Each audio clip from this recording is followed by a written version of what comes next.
Welcome to our 6th annual NUICfootball.com playoff show.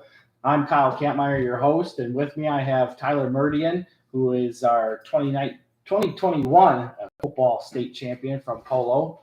To my left here is Greg Armstrong from View from the West Pod. To my right is Kyle Leech, the voice of your Milledgeville Missiles. And then we have our track expert, Three Rivers Conference guru from Morrison, Greg Pruis. And boys, it's great to have you guys on set. Obviously, it's a lot of fun to get ready to go here as we get ready to take off in another playoff action to go and see what happens from 8-man to Class 3A. This is the most exciting day of the year, right? When you're waiting for. Did you say at Christmas? It was the night before Christmas. I wanted to read, but my wife put the kibosh. Yes, I should have read that book last night. The anticipation, man, I love it. Yep, Christmas Day. So, just to give you a brief rundown of the schedule, we're going to start going off of.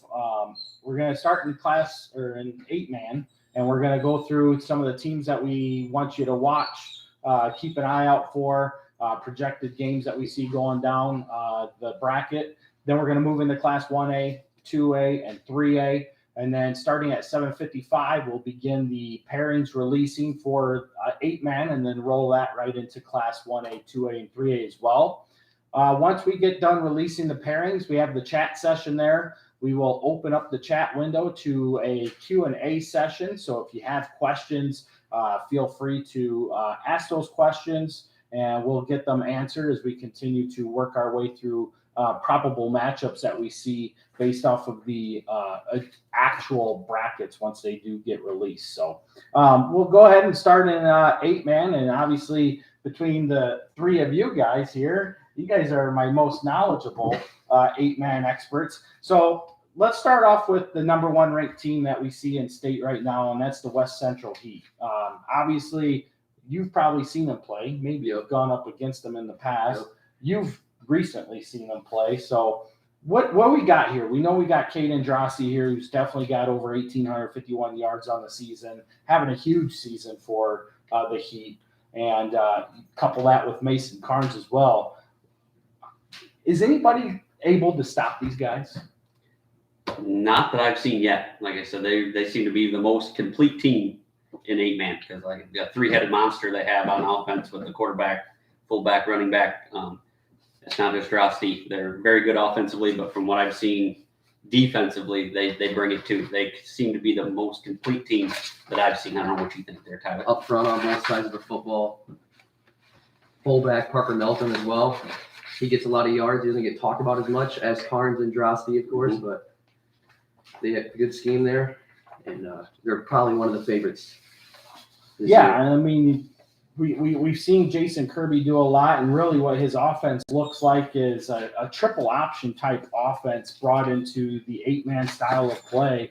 And when you, like you said, yeah, you got Parker Meldrum in there, but when you break it down, it's pretty much Carnes getting the ball, sweeping out to the left or right, and waiting to make that pitch last minute to hit Drosty. Otherwise, if people over pursue, then he wants to keep it and take off himself. Their two favorite plays are definitely the speed option and counter, where they'll pull the end in the guard, and Caden Drosty will just run behind everybody, and pretty effective doing that so far. He's the real deal. Yes, he is.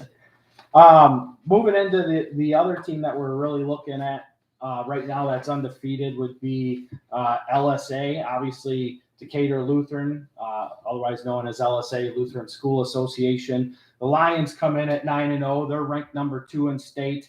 They're led by probably one of the most prolific running backs we've seen in a while. And remarkably, he's only a junior.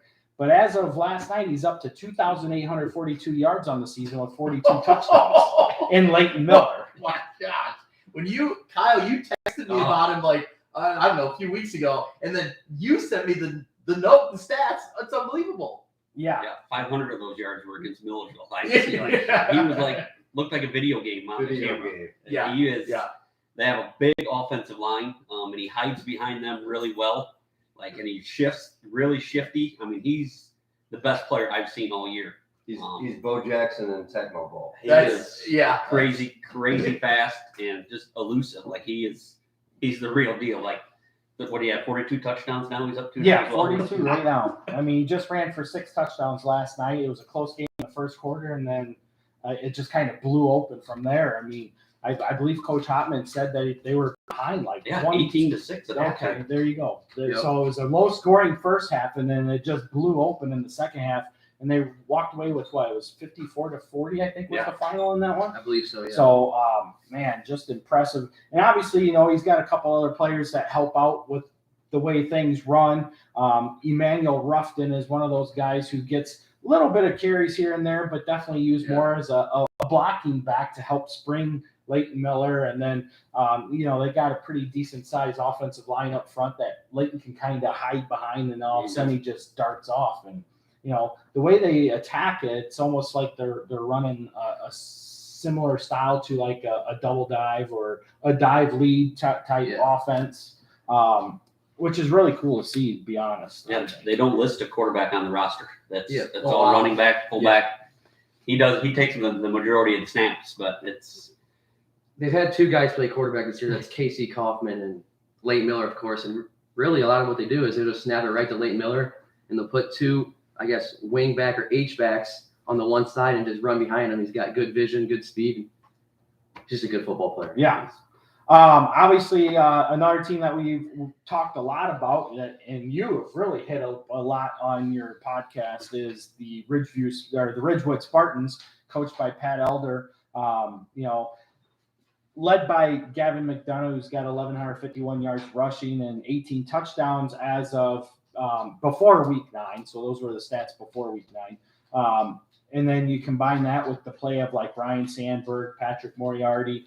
These guys have definitely hit the scene. I think they did not have a very good season last year, right? And this is their first year at 8-man. Yeah, they struggled their last year in 11-man football. And I maybe kind of saw the writing on the wall, like numbers in the lower classes. And I mean, Cambridge hasn't had, they're on the smaller end of the LTC anyway. So maybe they kind of saw the writing on the wall. But I really like the hire of Pat Elder. When I saw that name come across and you see his resume and what he had done at the 11-man level for multiple years, it wasn't just a flash in the pan. He led multiple programs to success, and he was just kind of getting back into it. He was kind of excited by the 8-man game. And I think that's what 8-man needs, and Ridgewood certainly needed it as a program, and it's paid off so far. Moving on to our next team, we got to talk about the 2-time defending state champion, Polo Marcos. Does anybody know about them? Or I mean, they kind of, starting off at 2-2 throughout the season, at the beginning of the season, they've kind of just slithered their way through. But here we got Brock Solto at 1,542 yards rushing and 23 touchdowns. Avery Grenoble just had a big game this past week with a 177-yard game. He's up to 760 yards and 10 touchdowns as well. Defensively, Grenoble, the leading tackler, with 75 tackles. Very familiar play to what we saw last year in a dominating performance on the defensive side of the ball at state for the Marcos. Obviously, that was kind of geared by you at defensive end there, but the play of Caden Webster and then Grenoble breaking off the middle really helped shut down Orangeville in that game big time. Yes, it did. I want to say yes, it did. Okay, Tyler's a little humble. It's okay. But, obviously the Marcos are 7-2, quietly looking to become a player again, as expected, based off of what we had seen at the beginning of the season, to be one of those players in the 8-man game. And they're sitting right where we want them to be heading into this. Yeah, hard to believe they could be under the radar when they have yet to lose an 8-man playoff game. Yeah. They're peaking at the right time, that's for sure. Moving on to the next team are your Milledgeville Missiles. And obviously we were very high on the Missiles early in the season, knew that they had a lot of stuff coming back off of a campaign that we felt ended somewhat abruptly compared to what we expected out of them last year. They finished 9-2, losing in the second round to Amboy when Amboy went on to the semifinals. And here they are at 6-3, got the big win today over St. Thomas More, 46-6.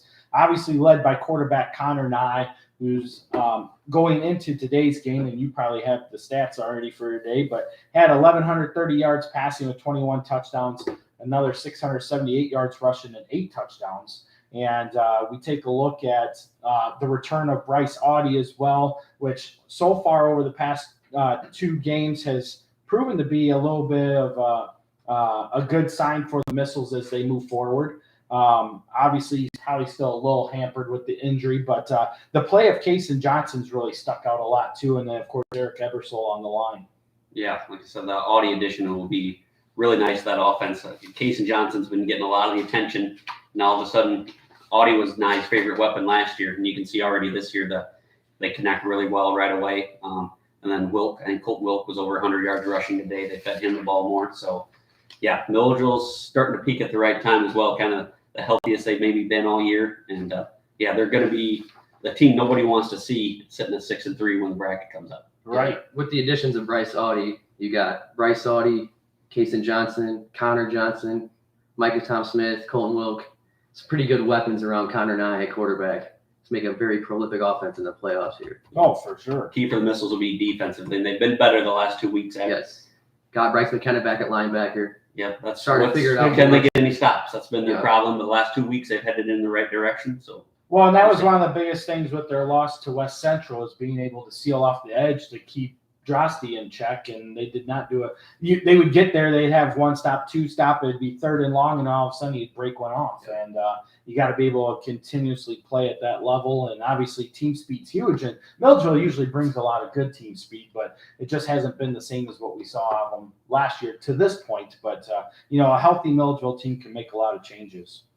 The Amboy Clippers obviously coming at 7-2 at one time. We had them ranked number 1 before they took a loss to Milford Cisna Park back in week 4. And obviously at that same time is when we lost quarterback Tucker Lindemeyer, who really was the heartbeat of the Clippers and one of the, not just the leaders of the team play-wise, but also vocally as well. And hopefully we can see a return of him back to the playoffs as we get going here. But, led by Brennan Blaine. Brennan Blaine, obviously an all-stater last year with 718 yards receiving and 13 touchdowns. And then you got Landon Welchel, who's really stepped up big time here, up to 799 yards rushing and 8 touchdowns. And defensively, you look at Quinn Leffelman and Blaine on the defensive ends, and that's a tall task for a lot of teams to really match up with. Hard to run on the outside against Amboy. They might have the best defensive end duo with Blaine and Leffelman, and with Welchel at linebacker and guys stepping up. They're a pretty good defense. So as we go forward, we obviously there's a lot of teams to talk about still, but breaking down the bracket, one of the things we see, obviously, we know that Martinsville beat Schlarman today, so that's going to guarantee Martinsville in the 16 seed. Obviously, with Decatur Lutheran at 9-0, that definitely solidified them in the number 1 seed. So we know that's going to be for sure the first game matchup in that 1 through 16 seed. But looking down at how some of these teams play out, as far as what we have projected right now.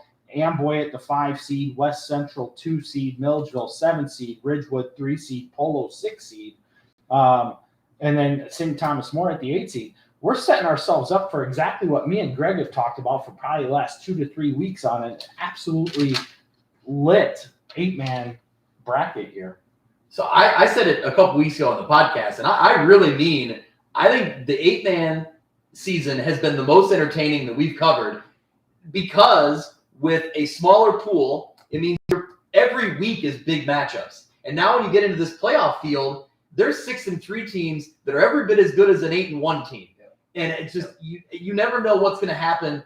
Some of these first round games, sure, you can probably predict a little bit. But man, once you get into second round and then on, it's going to get really tricky to pick who's going to win these games. I love it. It's really exciting football. How many different number 1 teams has there been throughout the? That's kind of what Exactly. I noticed. I don't pay as much attention to that as some of the other classes, but Well, it just seems like there's been 6 number 1 teams this year, because all the teams are playing each other and people are knocking each other off. And a lot of that's That's due to exciting. the divisional alignment of it. So, Yeah. which has done a great measure, I think, as far as bringing more parity to the 8-man Yeah. game as well.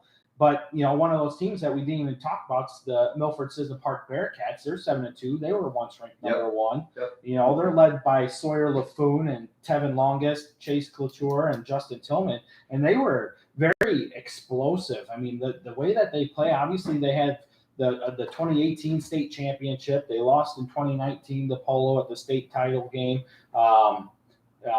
They took Polo to the limits last year in the quarterfinals, right? It's the Yes. quarterfinals. And, here they are again, and you never know what you're going to get out of MCP. But let's go into, let's move over to Class 1A and start talking about them a little bit. Obviously, in the NUIC, we have the Dakota Indians, the Forreston Cardinals, the Fulton Steamers, and the two-time defending state champion Lena Winslow Panthers, all making the field out of the NUIC. This is Dakota's first time back into the playoffs since 2018 for first-year head coach Dan Sheets. They're led by Caden Niedermeyer at quarterback, who had 910 yards passing with 11 touchdowns moving into week 9. Adrian Ariano had 514 yards receiving with 6 touchdowns, and then another 572 yards on the ground. And then Tommy Bowman with 460 yards. Defensive-wise, it's led by Ariano on defense from the linebacker position as well. Dakota is one of those teams we thought that they would get in at 5-4, at least on my season projections at the start of the season, and that's exactly where we find them at. But they took a bit of a hiccup last night with Fulton coming to town. So, I guess we kind of thought as the year played out that Fulton was one of the top end teams, and Dakota has played well, but maybe not, like you said, consistently week to week. It's easily to point out. They beat Forreston in a huge momentum shifter. It's kind of one of those, almost to call it like a program defining type of win. You really change the projection of your program, and then you kind of stub your toe against Eastland Pearl City. And no offense to them, but this was not their best team in recent years either. So you look at it, and there's certainly talent there. And what Dan Sheets has done to really revive this program is remarkable. And now, which Dakota team shows up in the playoffs, right? What are we going to get? Right, exactly. And, it's one of those things, talking about a team that we don't know what we're going to get. Let's talk about the Forreston Cardinals. Obviously, they've been a power in the state playoffs back since 2014, winning 3 state titles in that time. They took a tough loss last night to Lena Winslow, 28-14, a game that a lot of people thought that Lena Winslow would win by a larger margin than that, but definitely proven that they can compete, are ready to compete. One of their biggest problems are turnovers, and special teams play has been one of their biggest issues on the year that have put them at the position that they're in right now. But led by Johnny Kobler, the fullback, 857 yards rushing, and then Caleb Sanders at the halfback position, 686 yards rushing. And this is a stat that Mitch would enjoy, but obviously the quarterback, Brock Smith, has only thrown the ball about 33 times on the season. So that's a Mitch Stormer stat for you. He loves it. So obviously Forreston wants to get in that double wing offense, and they just want to pound. He'd say that's 30 too many. I was going to say, that's more than I thought they were. But, this is one of those teams, we were talking about it earlier this week on, what teams do you not want to face when you get in the first round? I don't want to be the team that has to play Forreston. Yeah, I would agree. We talk about it every year, that the test that you get week in and week out of the NUIC, that is played out right here in Forreston. Did they have some games they could have won? Yeah, they probably could have beat Dakota in that game, and they didn't get it done. So that's one more loss in their record. That doesn't, to me, indicate that they're a 5-4 team. I think they're better than that, and I think that there's a lot of teams that are going to – yeah, Mitch, they're going to learn. They could learn. Mitch just said that. Yeah, we like that. We want to run the ball. Yeah. Obviously, talking about Fulton, they come in at 7-2 with their win over Dakota last night. And actually, big shout out, Jeff Parsons just tweeted, they're watching us right now. Yes, thank you, Fulton. Absolutely. Yeah. Obviously coached by Patrick Lower. It's been a while since Fulton's been at state, but they were in the quarterfinals last year where they lost to Lena Winslow. Pretty big, 54-28. This year, that game was a big game for Fulton. They were coming off of a loss to Muskegon Catholic Central in a 7-6 loss in crappy conditions. To say it Were you politely. there? Yes, I was there. It was awesome. I just didn't get to see the That's little. a long drive I to didn't- stand in the rain. Yeah, I didn't get to see the little steamboat going, but. Oh, yeah. But no, it was a great game. Obviously, Fulton put themselves in position to win it late in the game. Unfortunately, Quinage missed a 38-yard field goal that could have been the potential game-winning field goal. But it was, needless to say, it was definitely the competition that they needed to see, especially a week in advance of playing Lena Winslow. And they brought that same intensity to that game. It was 24-19 at half before finally Lena Winslow did put up a little bit of a spurt there in the third quarter to take it. But as we stated, Fulton is definitely one of those teams because of their multiple actions that they can do offensively, between being able to set up and run. They're going to set up to throw deep. They're going to run screen routes. They just do so many different things offensively that can throw a defense off. And obviously led by Braden Dykstra at quarterback. Going into week 9, had 1,099 yards passing with 11 touchdowns. Balin Damoff, his big target, 442 yards receiving and 6 touchdowns. Braden Damoff on the offensive line and defensive line has done big things for the Steamers. Big kid. Huge kid. But then, you go through and, you can just list out. Ryan Eads had a huge game this past week. He had over 300, almost, I'm pretty sure it was over 300 yards all-purpose, 4 touchdowns, 2 interceptions. Just did it all, had a fumble recovery. Connor Sheridan's done big things on defense. Joel Ford is obviously their leading tackler with 101 tackles. And then Zane Panel, he's had 5 fumble recoveries on the season. So, getting after it. And he plays interior line, too. Yeah. So, those wrestlers, though, they do a good job. But, Fulton obviously definitely looking very strong. And they were in some games last year in the playoffs, so that the kids that were back from last year, this isn't their first rodeo, I guess. So that always helps. I was going to say, I saw them firsthand last year against Marquette in the second round, I believe, and they were tough. They were real good. And I know that some of those guys aren't back, but obviously a lot of them are. And even if you're standing on the sidelines. Yep. It's a big deal. It's not eye-opening. You're not all, you're maybe not freaking out about it. You're a little less. I think it's 19 seniors that I see. Yeah. That's a crazy amount of that's a lot of seniors to bring back. Well, and that was one of the skeptics that was brought up about them too when they were coming back is, well, Fulton lost everybody. They don't have anybody. It's like, yeah, right. They lost some really good players. They did lose some good players, but their program's in good enough shape to where they got a lot of kids that go out. They got a lot of kids that go out. So well, I was looking at their defensive stats coming into the season. I'm like, man, they return a lot of good defensive players, and obviously that's shown in their gameplay so far. So next team, obviously we can't bypass the 2-time state champion Lena Winslow Panthers. Finishing the season 9-0 for the 5th time in school history. Hard to believe considering the amount of success that they've had. That's only the 5th time that they've gone 9-0. But obviously led by Gage Dunker with 922 yards rushing and 19 touchdowns.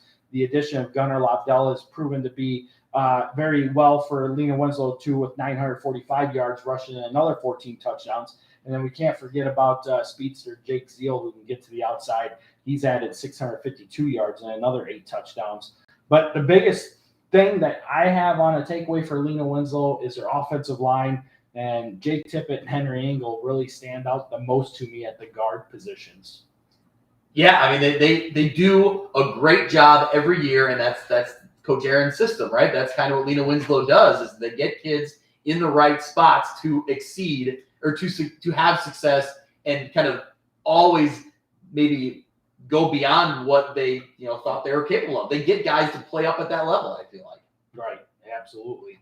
And obviously they're definitely geared for another big run. Obviously, right now with the way things shook out today, we expect them to get the number 1 seed in the North, sending Ridgeview Lexington down south. It's interesting, yeah. Which was last year's semifinal game, which was a great game at that too. So possible state title matchup. That could be fun. Oh, it very well could be, because if you take a look at what's going on in the South, that makes Ridgeview Lexington absolutely the favorite coming out of that area. And of course, there's another team we'll be talking about here in a little bit in Camp Point Central, who went to state back in 2018. Obviously, they're 9-0 again, led by Brad Dixon. He's got a couple players here that are pretty good, and it starts with Isaac Jennenbacher, who's their running back. Gets a bulk of their carries. Obviously, they run a very similar offense to that of Force, and a double wing offense. They want to get you on the double leads, double dives, and try to get the sweep outside. But good job of doing backside cuts and all that stuff. And very, very well disciplined team. Very good to see what they do. And Big Hitter says you need to get a White Sox hat. I would second that. Yeah, Not happening. Maybe we get the White Sox. But Connor Griffin and Hunter Louderback also helped Camp Point Central up there as well. But that'll be one of Ridgeview Lexington's biggest points down south. So Isaac Gennenbacher was one of their running backs, like I said, along with Connor Griffin, combined for over 1,000 yards. And Ross Riley, Drew Pabin have also been, scoring touchdowns for them as well. So, they're a hard-nosed football team, like Alina Winslow, like a Forreston type of thing. That's what they want to do. And, Brad Dixon's got a good program down there. And I was just going to say that. It seems like one of them that's been as many years as you could think of. They've been not just a playoff team, but one of the top playoff teams in their area. So, yeah. Definitely a good program. I'm old school. I love a good double wing offense. Like that's just beautiful football. I agree with you. I know, I still wing T, double wing. Yes. How many times has Lena passed it this year? I know they're not double 12. wing. Yeah, 12 times. Yeah. There you go, Mitch. 12 times. Lena Winslow has passed the ball. But it's amazing. Not very much at all. As far as the Three Rivers, Greg, obviously one of the teams that we've seen out of your area is Pruis St. Bede, and the Bruins have kind of taken it on the chin here a couple weeks in a row. They had the loss to Princeton, and then they had the other loss to Hall. That was kind of surprising. Yeah, that's what they lost to. Yeah, he had 6 touchdowns, so that was They had a tough last 2 weeks. That's the game I happened to watch. That game. Hall and St. Bede. John Brady's their quarterback. It seems like he's been there for 7 years. I honestly, I think he started as a sophomore. Could be. Very likely. From memory. And they spread it out and they'll throw it. He'll run it too. I know he's a kind of a dual threat guy. So big bounce back win for them this week. Yeah, Sure. I think Mitch even put it on upset alert. So against Mendota. Yes. That's right. Yeah. And they came away with that one, I think, fairly convincingly. Like you said, John Brady over 1,000 yards, 20 plus total touchdowns, 700 yards rushing, does a little bit of everything for them. This is a team that up until they were 6-0. Yeah. And that was the first time they've been 6-0, I think, since the 80s. So that was that. I mean, it had been a while since they've been 6-0, and then obviously to drop 2 games like they did, I don't know. Well, I guess we're going to find out if the track schedule tested them, because I think some of their wins were against 3, 4 win teams, 5 win teams, bigger. I mean, obviously 2A, 3A schedule. Yeah. They're Pruis St. Bede's one of the smallest teams in the Three Rivers. Right. But I don't know. I guess we'll see what They're one of the few also that runs a spread. Yeah, that's what they. Yeah. So that's Jim Eustace. He's been doing that for years. Yeah. In 1A, there aren't a lot of teams. I guess as you move up in class, you get more teams that'll spread it out and throw it all over the place, and so that can be an advantage. You're right. When the team comes out on defense and there's 4 wide receivers spread out all over the place, that's you're not used to seeing it, that could be tough. Yeah, that's a good point. Yeah. Well, let's talk about your Marquette Crusaders. Obviously, they come into the season 8-1. They've been pretty much in the state rankings all season long. Their lone loss is to Chicago Hope, who is ranked number 2 or 3 right now as we get ready to head into the playoffs at 9-0, and that was a 40-25 loss for the Crew a few weeks ago. I can't remember which week that was in. But Week 5. That's why I was saying. I think. So tell us what you got on that. Yeah, so I think this was kind of a year that Marquette had circled a little bit. I mean, we were sitting in this table a year ago, and we said that they were young. They were very, juniors and sophomores. And, fast forward a year, and now they have a lot of those seniors in place. A year ago, or coming into this year, they had only lost 2 linemen. They were twin brothers that were on the line. Otherwise, every skill position was back. Everybody else, for the majority of the team was back. They're led by Alex Graham, their quarterback, smart, experienced quarterback. What I've really been impressed with is Marquette's not going to throw the ball a lot. Right. But over the years, Coach Yelps has stretched his playbook a little bit and kind of trusted the athletes he has. What I like about Graham is that when he gets out there, he really reads the field. Right. He's not locked in on one guy. He's really kind of looking to maybe play sandlot football if you have to and find the guy who's open. You can see it if you go back and look at their week 1 win against Aurora Christian. Yeah. He rolls out, looks like he's going to, go towards the sideline, maybe cut up field. He needed to make a play, finds a receiver, sprint downfield, gets it. Yeah. So I really like that. That Tommy Durden is the standard workhorse in that kind of Coach Yup's wing T style offense. He's going to get the ball a lot, get a lot of those, ground and pound yardage.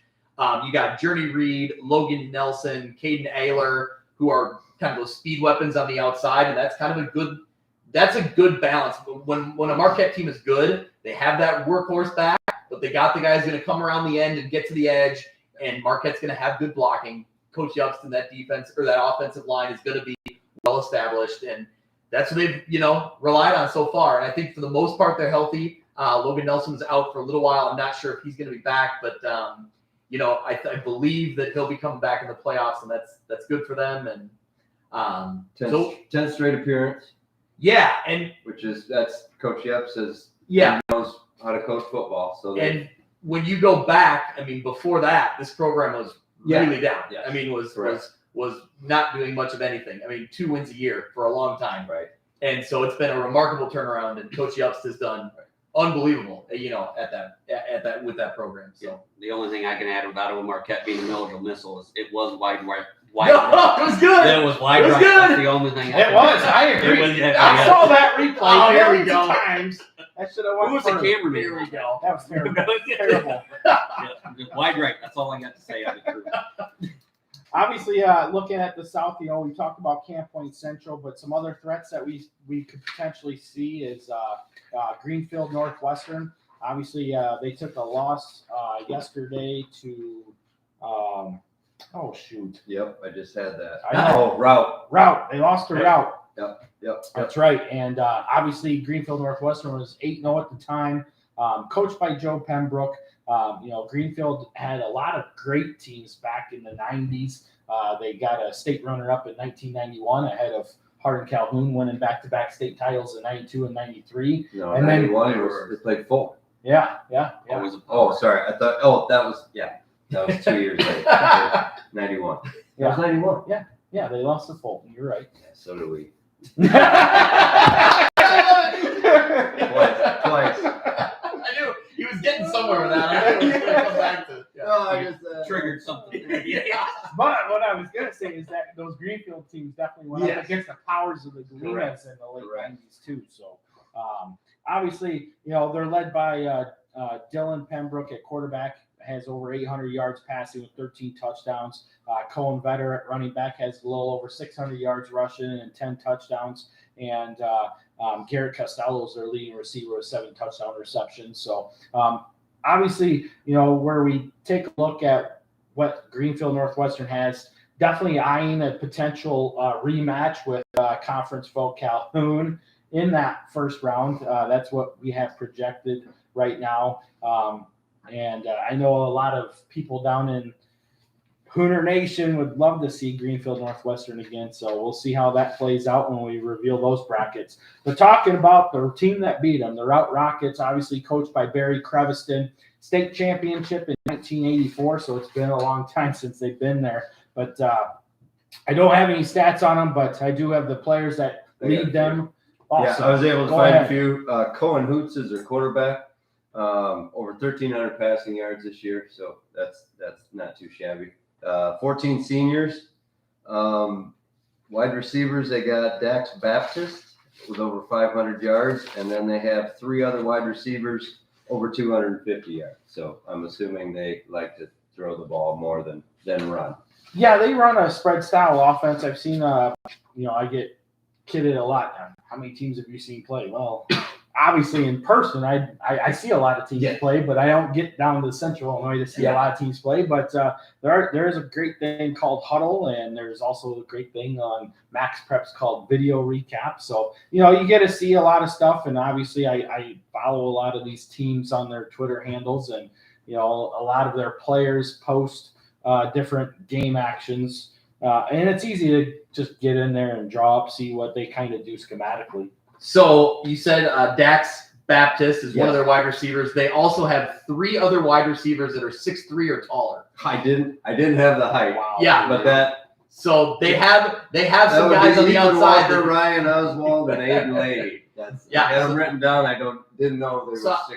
Got to give a shout out to Chris Dewar, a sports reporter down in Quincy area. He was the one who hooked us up with that information. He is all over Twitter. If you don't follow Chris Dewar, he is all over. He's great. Almost a stockpile stat. And That's impressive stat. From what I remember last night, I think they scored 28 unanswered to win that game. Oh, yeah. I think they were down 20. Well, you definitely got to scored pay 28 attention to Chris unanswered. Stewart because he puts out his Dewarisms and all that. He's great. I'm telling you, he's great. And I don't know how he does it because, he's got that western side of Illinois, a little bit of Missouri, Iowa, so he covers all. I don't know how he's in 2 places at once, and I don't know when he sleeps. That's Chris Dewar. He's amazing. That's no doubt. Let's move over to Class 2A. Obviously, a lot of shakeup in Class 2A that we see right now. It's one of those things that we've never seen this happen, but projection-wise, it looks like Moreau Forsyth very well may end up in the North bracket. They did go 9-0. Obviously, they squeaked one out over Athens last night, 38-36 to complete the single conference championship for the Trojans. But they now look to come into the North bracket. Obviously, what we're potentially looking at would be Bismarck Henning, Roswell Allen, BHRA at 9-0, also being in that 1-2 seed type position for the North bracket, if that actually holds true. But some big powers here. We got Rock Ridge in there at 8-1. Tri-Valley, obviously 7-2. Wilmington's in there, the defending state champs. Their only loss was that 50-5 loss to Reed Custer. Yeah, which I think Reed Custer's a real deal. We'll get to them in a little bit. Yeah. But yeah, for sure. So, let's start with Rock Ridge. What do you guys got on that? Yeah, let me scroll down. I got so I've seen them a few times this year. Yep. I think it's one of those programs you always expect to be in the mix. And after they had a 6-0 spring where they really kind of burst onto the scene. They had, I believe, missed the playoffs the year before, which was an anomaly for the program. Right. That spring season, they were 6-0. They played great. Last year, we had a lot of expectation for them. They went 5-4. That being said, as a 5-4 team, they played a really good game against Tri-Valley and almost knocked them off in the first round of the playoffs. The Tri-Valley team was very good. Now this year, I think maybe that expectation was a little higher, and I think they've done what we kind of thought they might do. And I think you've seen the track has been Princeton and then kind of everybody else. Right. That's kind of the joke I've said all year, and that's no disrespect to everybody else. I think it's just Princeton's been that good. Really good. Mm-hmm. But when I start going through, and all that being said, when I start going through everybody's best win, what's your best win of the year? It's weird to say. I think Rockridge's best game, their most impressive game, was 14-7. They were only losing by a touchdown to Princeton at halftime in week 1. Yes. I know, it sounds weird. They lost the game by 19. Yeah. But this Princeton team never what do we got? Nick Bohl. Okay. You're saying you're too loud. Shout out to Nick Bohl. His son is actually on this Rockridge team, so he's listening at the right time. But when you're talking about this Rockridge team, start of the year, Connor Dean was a wide receiver. Jacob Bain was at quarterback. Bain's now out. Connor Dean steps in at quarterback. I've been told he's never played quarterback in his life. So steps in, that first game when he came in, I thought, all right, they're going to be pretty one-dimensional. And they were. I mean, they were running the ball a lot. You gave him a week at practice, and, man, they're throwing the ball around now. And he has a good weapon in Peyton Locke and Alex Zarlatanis, two guys who kind of split out at a little bit, but they also play running back position. You have Cameron Bonzak, who's also a wide receiver threat. I tell you what, Connor Deem has really impressed me stepping in at quarterback. And this is a Rockridge team that if they can play well defensively, I think they can score. I think there's potential. I remember against Morrison, I was impressed with their two down linemen, and I can't remember their name. They're brothers. Defense. They both wrestle. Yeah, I don't know the names, but I Finch. Okay. Finch. And I can't remember your first names, guys. I apologize, but you were really good football players, so you could take that into account. But I think they can do some things. Obviously, you don't want to lose your QB in week 8. Yeah. But Dean, that his brother was the QB a couple years ago for I think 3 years. Correct. If the kid's the same type of athlete, which they had a good receiver core, I think he is that good of an athlete. So, glad that's worked out for them. Most teams, you lose your QB, you're up a creek, and to be able to stick another kid in there and still do some good things is good.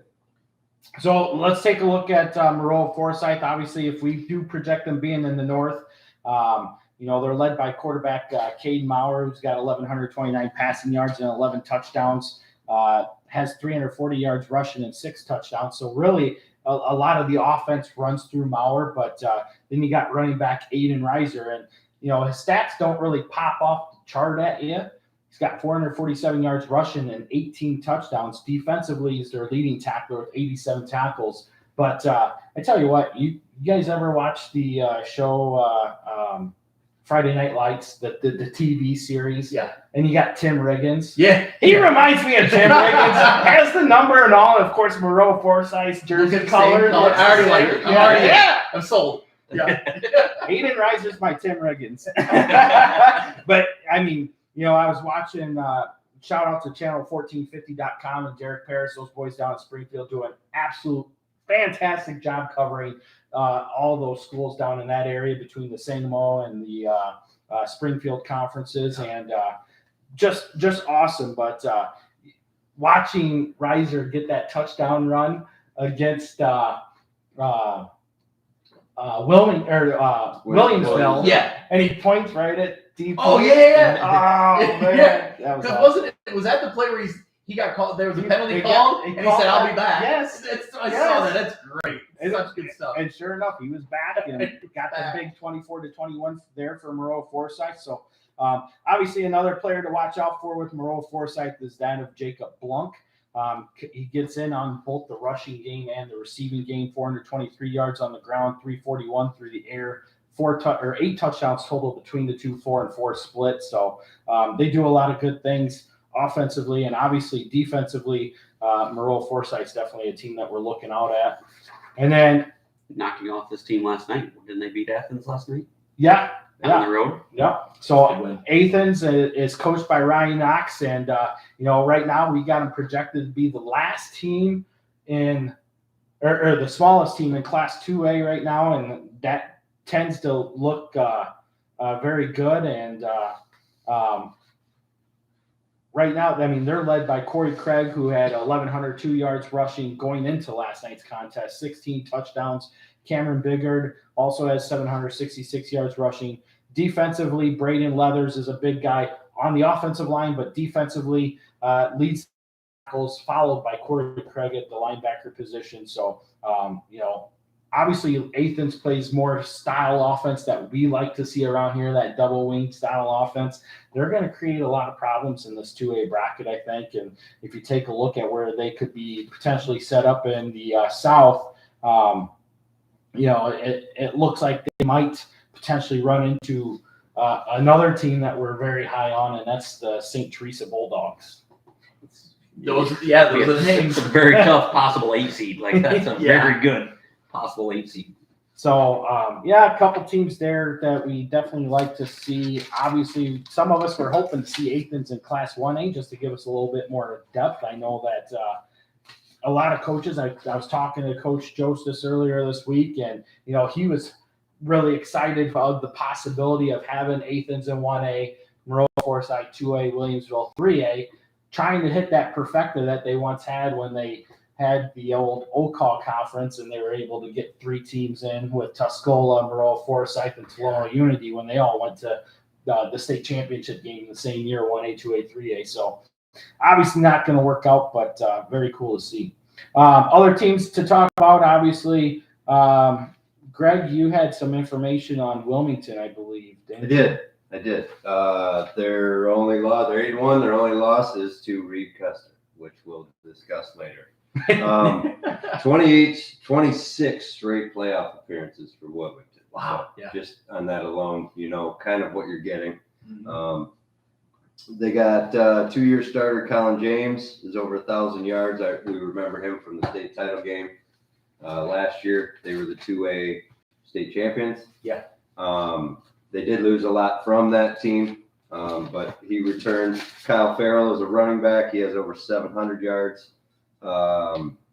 Cade Hopwood, 6'3", 260, defensive line, offensive line, and he plays very, very well for them. What about a team that is playing about as well as anybody to Mercer County there? Yeah. That's a pretty good I squad. was surprised by that score last Yes. night. I thought they may win the game. Yeah. I didn't think they would shut them out and put up 43. I mean, their season has been interesting, right? Because their best up to last night, maybe even withstanding last night, I think their best win of the year was Farmington in week 1. Yeah. They beat them pretty soundly, and that Farmington team is now sitting 7-2 as a playoff team. So, week 1, you never really know. Did they just beat somebody who's maybe having a down year? Well, no, it turns out Farmington's pretty good. Mercer County gets a big win there. They had Colby Cox at quarterback's been a really dynamic athlete for them. I had after 8 weeks, 876 passing yards, 14 touchdowns, another 4 touchdowns on the ground with over 400 yards rushing. Matthew Lucas does a lot of work on the ground for him at running back. Owen Relander's kind of a running back and a wide receiver, nearly 1,000 yards total for him with 14 touchdowns. So, they got some playmakers, and what Andrew Hofer's done there, has been keeping with what we expect out of Mercer County. They end up as a tie with 3-way tie. You know how that tiebreaker went down? Who's the No, I don't. Mitch was going to sort it out, but I think he's, he got into math. Is that the whole page thing that you Yes. Yeah. None of us read it. So flip a coin? Just an Do easy do read. 3-man none of us coin read it. flip. And So anyway, Poor yeah. Mitch. like me? He wants to have that.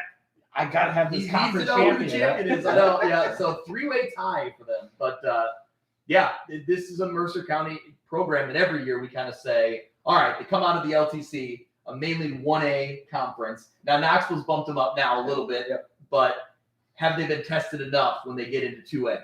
I think this year's team, they didn't win, they didn't compete against Prairie Central, but they saw a very tough program in Prairie Central. Does that help you down the road to at least know what's coming? I don't know, but the wins they have, against Farmington's good. Well, so you bring up Prairie Central, right? And potentially we're looking at a meeting up with a team we have not even talked about. Most people haven't, and that's Bloomington Central Catholic, which comes out of the exact same conference as Prairie Central. Interesting. So, that's what I have projected out as Mercer County hosting Bloomington Central Catholic.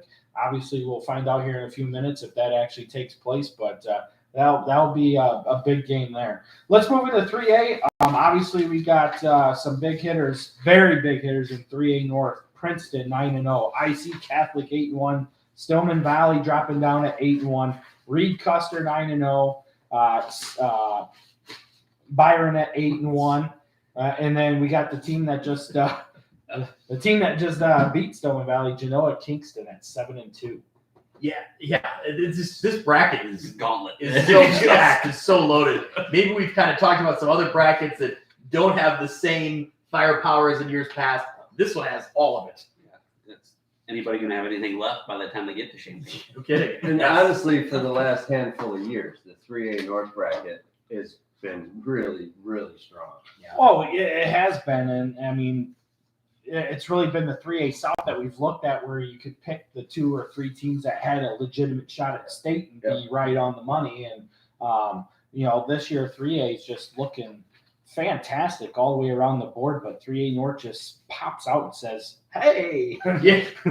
But talking about some teams there, obviously we have our Dupac Rivermen that did. They were hoping to get in the 2A bracket. Obviously got bumped up to 3A. They come in at 7-2, making their third consecutive trip to the playoffs, where they've lost in the second round each year that they've been in. They're led by AJ Mulcahy. He's got 1,008 yards rushing going into last night's contest, 18 touchdowns. Quarterback Cooper Hoffman, 709 passing yards, 9 touchdowns, and then another 277 on the ground. Jalen Nowd has 317 yards rushing on the ground with a touchdown.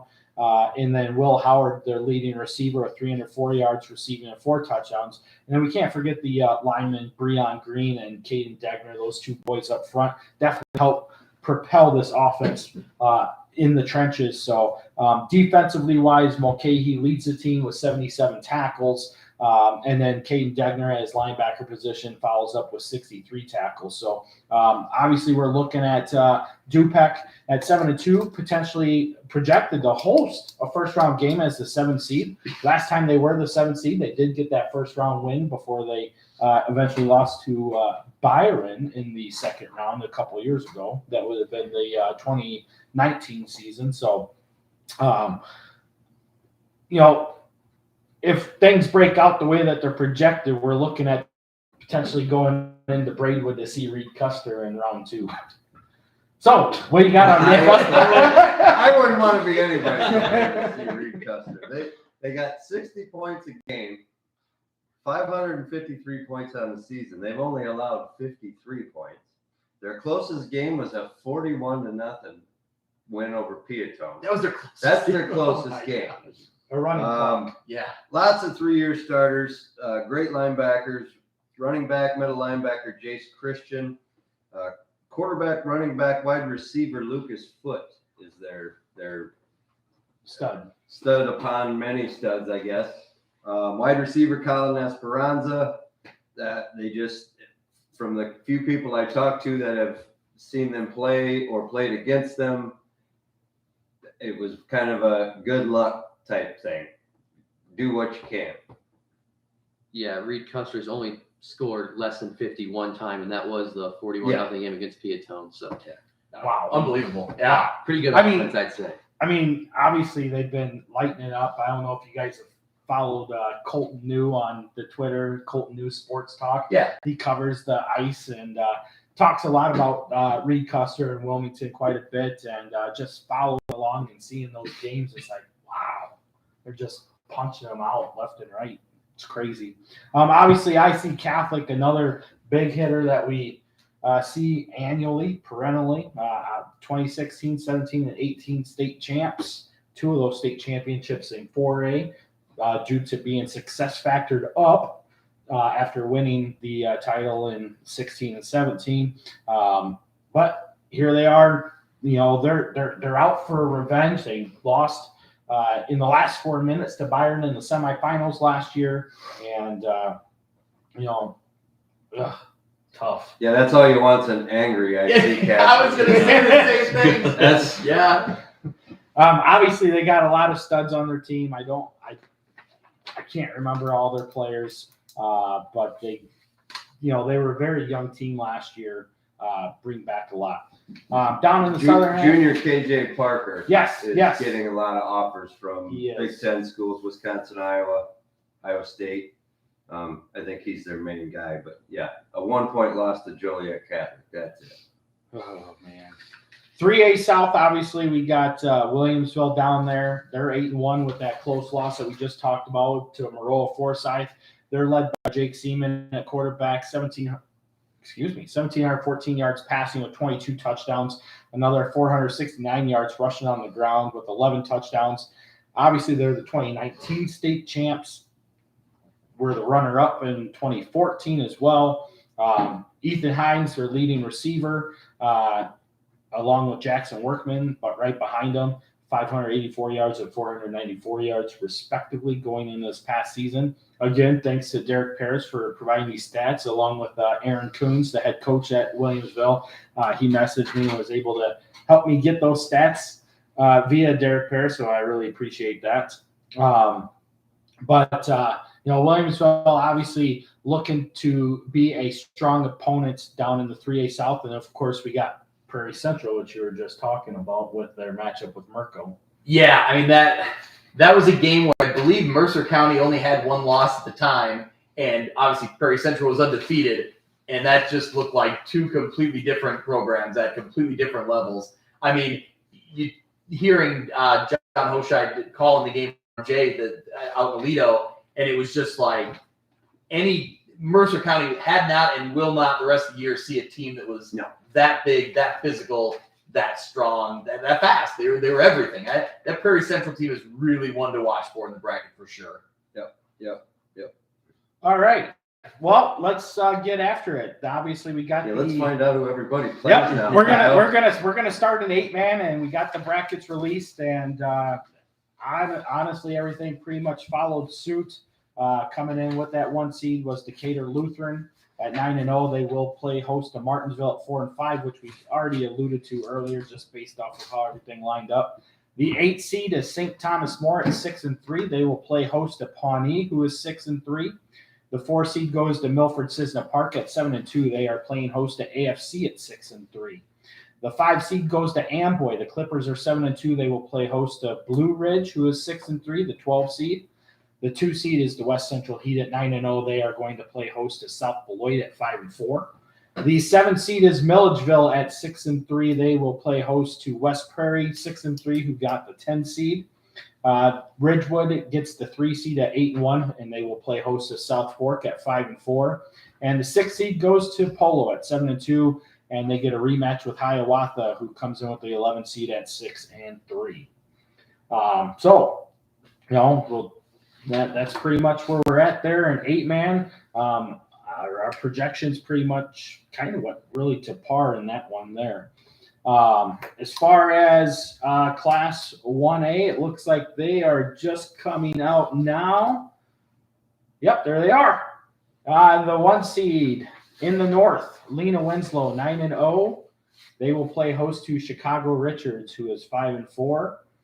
The 8 seed is Rova Williamsfield at 5-4. So to answer the question that was brought up earlier, will Rova host as a 5-4? They are hosting as a 5-4. I don't see many 5-4 against the conference rival. Right? Against conference rival Stark County, who has the 9 seed at really 5-4.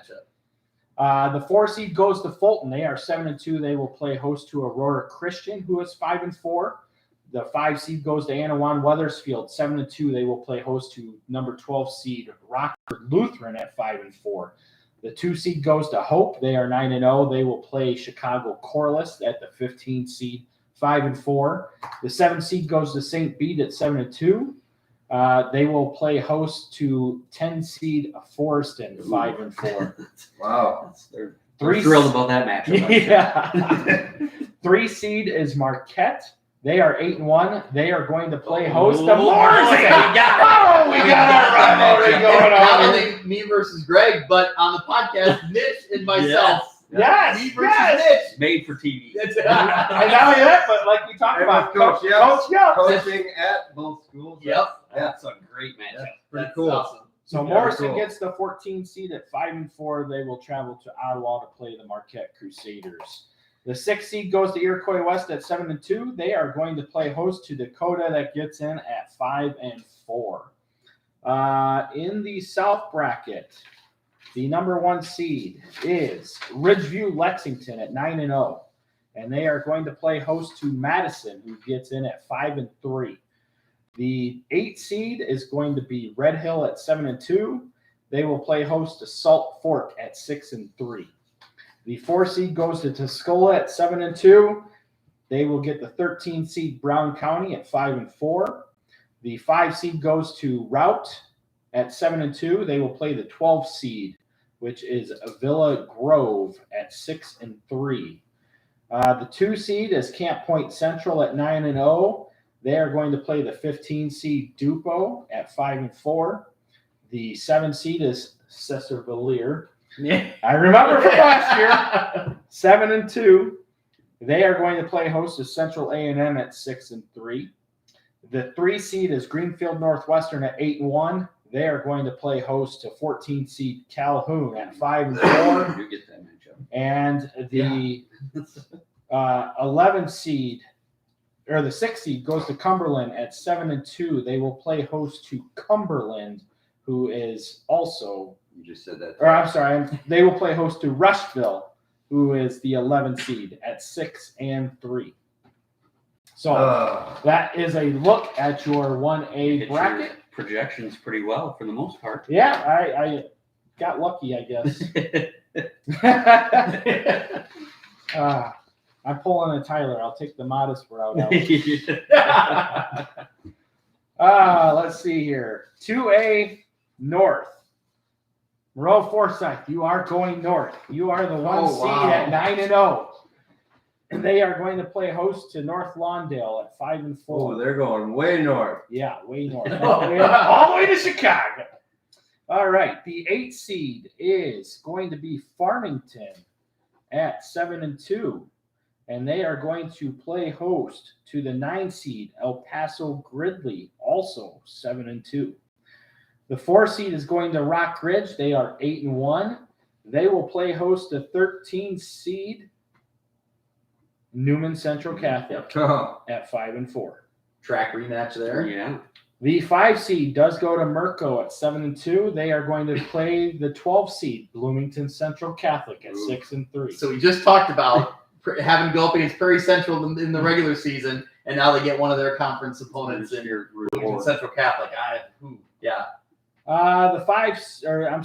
The 2 seed is going to go to Bismarck Henning at 9-0. They are going to play host to Westville at 5-4. That's another conference I was matchup. just going to say, that's a conference matchup. The old Vermilion Valley. The 7 seed is going to be Knoxville at 7-2. And they are going to play host to the 10 seed, which is Mendon Unity at 6-3.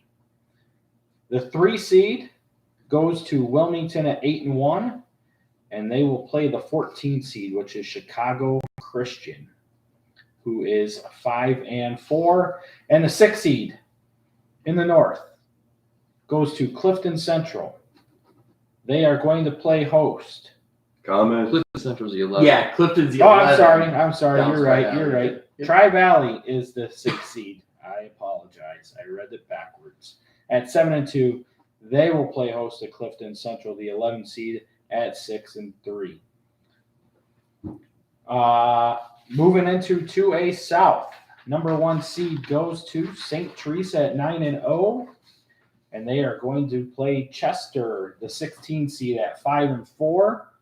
That's the team that just lost to EPC today in a 26-14 game. 8 seed in the South goes to White County. They are 7-2. They are going to play host to the 9 seed Athens, who is 7-2. The 4 seed goes to Pana at 8-1. They will play host to the 13 seed Auburn at 6-3. The 5 seed North Mac is 8-1. They will play host to 12 seed Fairfield 6-3. The 2 seed will go to Johnston City at 9-0. They will play host to the 15 seed, which is Flora at 5-4. The 7 seed is Vandalia at 7-2. And they're going to play host to Arthur Lovington, the 10 seed, also 7-2. And they got the running back that's a commit to Illinois, by the way. ILM. INI. The 3 seed, Shelbyville, 8-1, will play host to the 14 seed, Belleville Altha, 5-4. And the 6 seed goes to Redbud at 7-2. They will play host to Nashville, also 7-2 at the 11 seed. And in Class 3A, we go. What do we got here? I don't see 3A yet. Oh, there we go. Here we go. Popped in. The 1 seed in the 3A North is Princeton at 9-0. They will play host to Peatone at 5-4. The 8 seed goes to Genoa Kingston at 7-2. They will play the number 9 seed Elmwood Brimfield at 6-3. 4 seed is IC Catholic at 8-1. They will play host to the 13 seed Chicago King, who is 5-4. The 5 seed will go to Stillman Valley at 8-1. They will play the 12 seed Monmouth Roseville at 5-4. There's your Yeah. runner-up. The 2 seed goes to Reed Custer at 9-0. They will play Chicago Carver at the 15 seed, who is 5-3. The 7 seed does go to our Dupec Rivermen, who are 7-2, and they will play host to the 10 seed Chicago Catalyst Maria at 6-3. The 3 seed is Seneca at 9-0. They will play host to 14 seed Winnebago at 5-4. And the 6 seed is Byron at 8-1. They are going to play the 11th seed Lyle, who is 5-4. Lyle is one of those teams that had to win to get in and got her done. In the 3A South, the 1 seed goes to Prairie Central at 9-0, and they will play host to Paxton Buckley Loda, the 16 seed at 5-4. The 8 seed goes to Hillsboro. This was a toss-up, so Hillsboro got the toss-up. They will play 9 seed Roxana. Both teams are 6-3. That one went on a coin flip. The 4 seed is Tolono Unity at 8-1, and they will play host to 13 seed Harrisburg at 5-4. The 5 seed goes to Mount Carmel at 8-1. They will play host to the 12 seed at Monticello, who is 5-4. The 2 seed will go to Benton at 8-1. They're going to play host to the 15 seed, which is Olympia at 5-4. The 7 seed is going to be St. Joe Ogden at 6-3. They are going to play host to the 10 seed Robinson, 6-3. 3 seed goes to Williamsville at 8-1, and they will play host to the 14 seed Carlinville at 5-4. And the 6 seed goes to Eureka at 7-2, playing host to Beardstown, the 11 seed at 5-4. So that gives you a look at what we have for the brackets for 8-man through Class 3A. And obviously, you know, most of what we were projecting was pretty much within ballpark. Obviously, a couple things changed today. What you were projecting. I'm don't make this seem like that's for my projection. I'd say you did pretty good. Okay. That's a lot of work. You can take credit for all that. You spent 72 hours putting the guesses together. Okay, so obviously my projections were just a tad bit off, but we got our field, and obviously it's a lot of fun. And You ready for this? yeah, We have breaking news. Marquette and Morrison Saturday 1:00. We already got time. Wow. What's that? 5 minutes? yeah, There we go. it's amazing. So I got sources. My dad already texted me. So Awesome. and funny note though, my dad Marquette beat Sherrard last night in a non-conference game. Don't bring that up. Okay. Now here's the thing. So Marquette beat him pretty handily. Yeah. And then my dad just texted and said, "Wait a minute, Sherrard's only win was against Morrison." So now I think it already kind of makes you think like you never know. Like every week you never We're gonna know. lose by 50 if you go by the score. Just interesting. Anyway, So obviously now is the time where we'll open up the chat window to questions and answers. We're going to go back to 8-man. We're going to take a look at what the brackets that are and kind of go through what we see as probable matchups as we move down the road and matchups that we're excited to talk about. And we'll do the same thing through 1A, 2A, and 3A as well. So if you have questions, feel free to put them in the chat. We're going to get them out there. Obviously, a couple things that we already have here. Travis Peters out in Colorado, thank you for following along. We appreciate you watching and the kind words saying that we're awesome. Really appreciate that. I don't know how awesome we really are, but it is a lot of fun. Or which one of I us was gonna say is I've had a lot of awesome. comments It's on fine. your Michigan Cup Look being at that, so you. Look at you got to brand it and put it just in the right spot.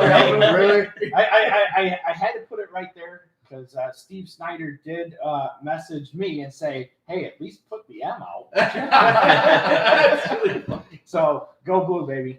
Got to put that in there. Sorry. But I do want to give special thanks real quick before we move on with the show to the people that have definitely helped myself out, and likewise you guys can do the same. And it starts first with channel1450.com and Derek Paris with the help on the Sangamo Conference. Likewise to Aaron Coons, the head coach at Williamsville, Ryan Knox, the head coach at Athens, and Josh Joseph, the head coach at Maroa Forsyth. All three of those guys were very helpful in helping me get stats and information on players and everything else, to say the least. David Robertson at Bismarck Henning was another guy that helped out a lot. Matt Surdich, Big Brown at Clifton Central. Love what he does, helping us out a lot, helping me out a lot. Don't believe a word he said. Logan Swan at Calhoun. Logan Walters, who runs the WIVC site. And of course, my sponsors, Benchwarmers, Eric White, and Best Realty with Scott Wilkie. Appreciate what you guys have done all season long, sponsoring our Players of the Week and our Game of the Week segments. Obviously, our contributions have helped set up the table the way we have as well with the new microphones and everything else. So it's been a pleasure working with those two guys on the season as well. So what do you got? I was going to say, Chris Dewar, like we mentioned before, from KHQA, he's sports director down there in Quincy, gave me a ton of information on schools that I was asking about. So a huge thank you to him. He's great. Great follow on Twitter, like you mentioned. He has 22,000 followers on Twitter. That guy kills it. Yeah.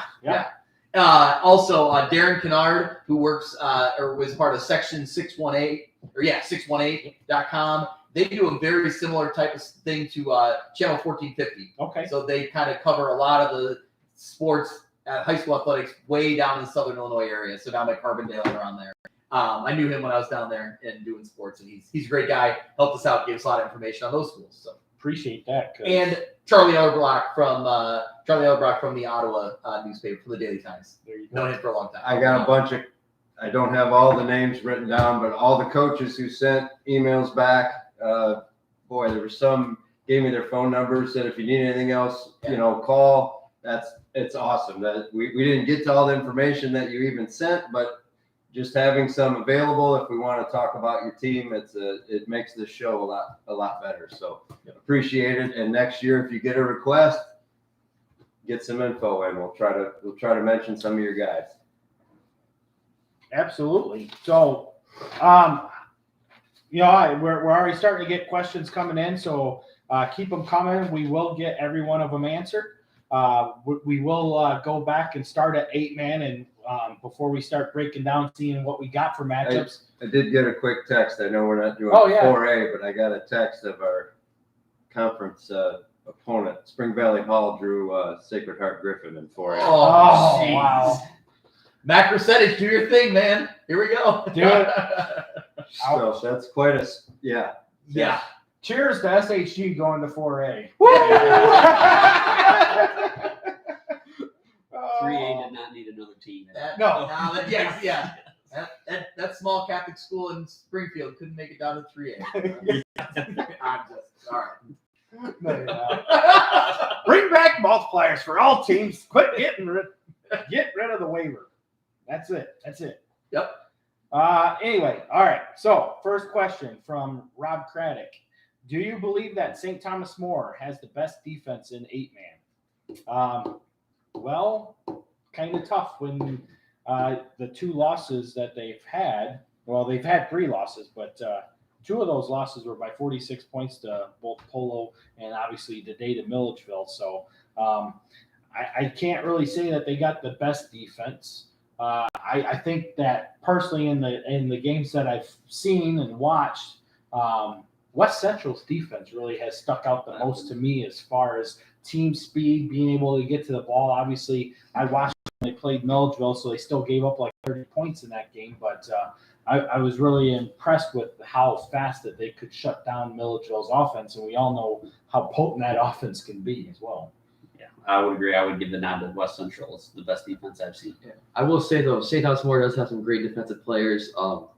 Brody Cuppernell, the linebacker, Yes, he's all over really the place. good today. One of the best players in 8-man, and J.J. Schmidt, who actually got hurt today. On the offensive side of the ball, on the O-line, tweaked his ankle a little bit. He's really good, and then Peace Boomba. So the defense is good, but I think it's a little bit of a stretch to say they're the best in 8-man. They're one of the best, but I would not say the best. That would be the best name in 8-man, correct? Peace I don't know. Boomba. Yeah, that's a good one. I don't know. Brandon Bartolomucci from Pawnee. Yes. Well, we gotta talk a We little should bit have an all about. name team. Maybe we'll do an all name We team. gotta talk a little bit about Pawnee anyway, because I do have some information. Coach Stein was able to get me some information. And obviously, they're sitting there at the 9 seed. They're gonna play St. Thomas More. Both of them with 6-3 records. And you take a look at what Pawnee is. They're led by Carson Wart with 817 yards rushing and 7 touchdowns. They have Talon McElroy, who's got 713 yards rushing, 11 touchdowns, another 413 yards through the air and 6 touchdowns. And then, Bartolomucci with 701 yards passing, 9 touchdowns, and then another 7 touchdowns on the ground. So rematch from week 5. There you go. St. Thomas More won 28-22. Ooh. So for me, first round matchups, that highlights St. Thomas More Pawnee, as well as possible good one Polo Kirkland. That's a rematch of what was a pretty close game as well as the 2 first round matchups that stick out to me. Yeah. That's definitely the 2 most competitive, at least on paper, first round matchups in 8-man. Definitely. I mean, it's fun to look ahead to that second round. It is. There's some matchups that are. It is. I mean, this is straight fire, man. This is awesome. The 8-man game is unbelievable. And I'm sorry, I'm gonna say this because I know we have a lot of viewers out there, and I know we still have a lot of naysayers. Cut that out. 8-man football is awesome.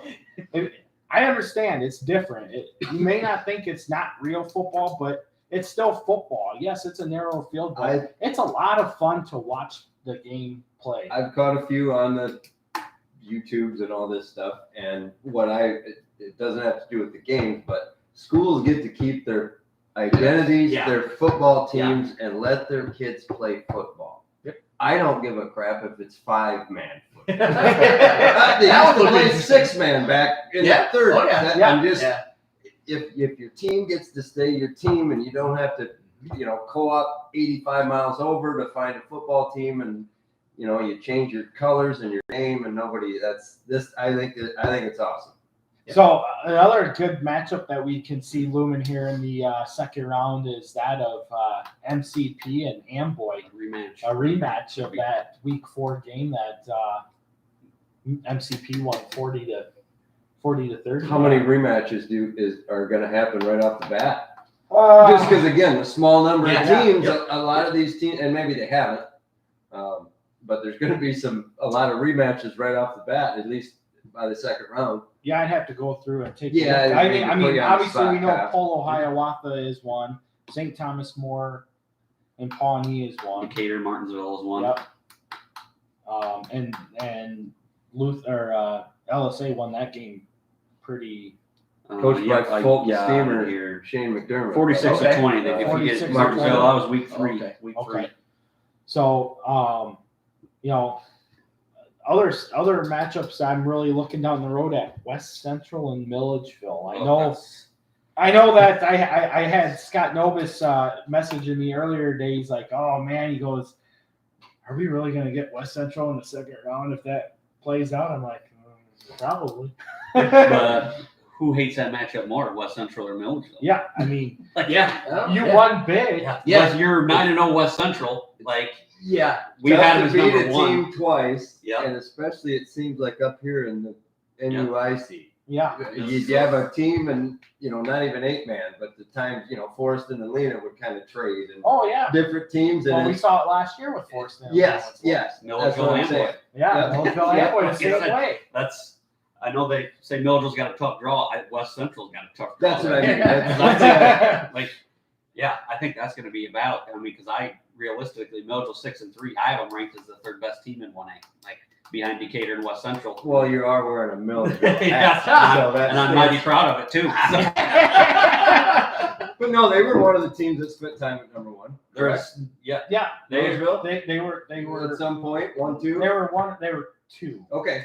2, I think. But none of those top 5, 6 No, teams. they did get to number 1. For a And week, Boyd yes. knocked them off. Yep. None of those top 5 teams have played the schedule Milledgeville has. They played Decatur. They played West Central. Gotcha. They played, who else was in there? Amboy. They Yeah. played Polo. Yeah. Nobody is more battle tested than them. That's absolutely correct. They definitely have Right. had the hardest schedule across all the 8-man teams for sure. No doubt about that. Looking down at the bottom of the bracket, if Ridgewood gets by South Fork, if Polo gets by Hiawatha, that's an interesting round 2 matchup in Ridgewood and Polo. They got to get there. They got to win to get there. But I think that's an interesting one there.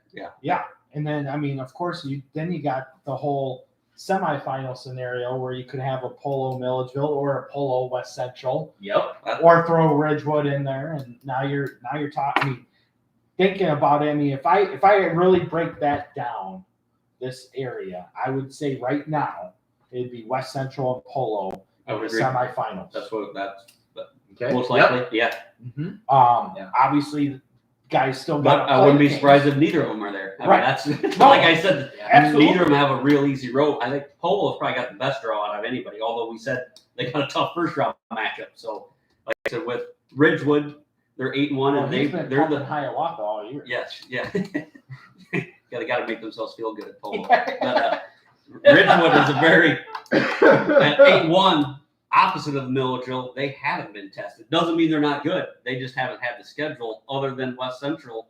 I don't know if they've hardly played a team over maybe South Fork that they played at 5-4. Like Yeah. I said, they haven't played a whole lot, but doesn't mean they ain't good. They just haven't had the opportunity. You can only play who's on your schedule. And they have won all those games other than West Central. So Yes. Like I said, They haven't can been only play upset. who's on the schedule.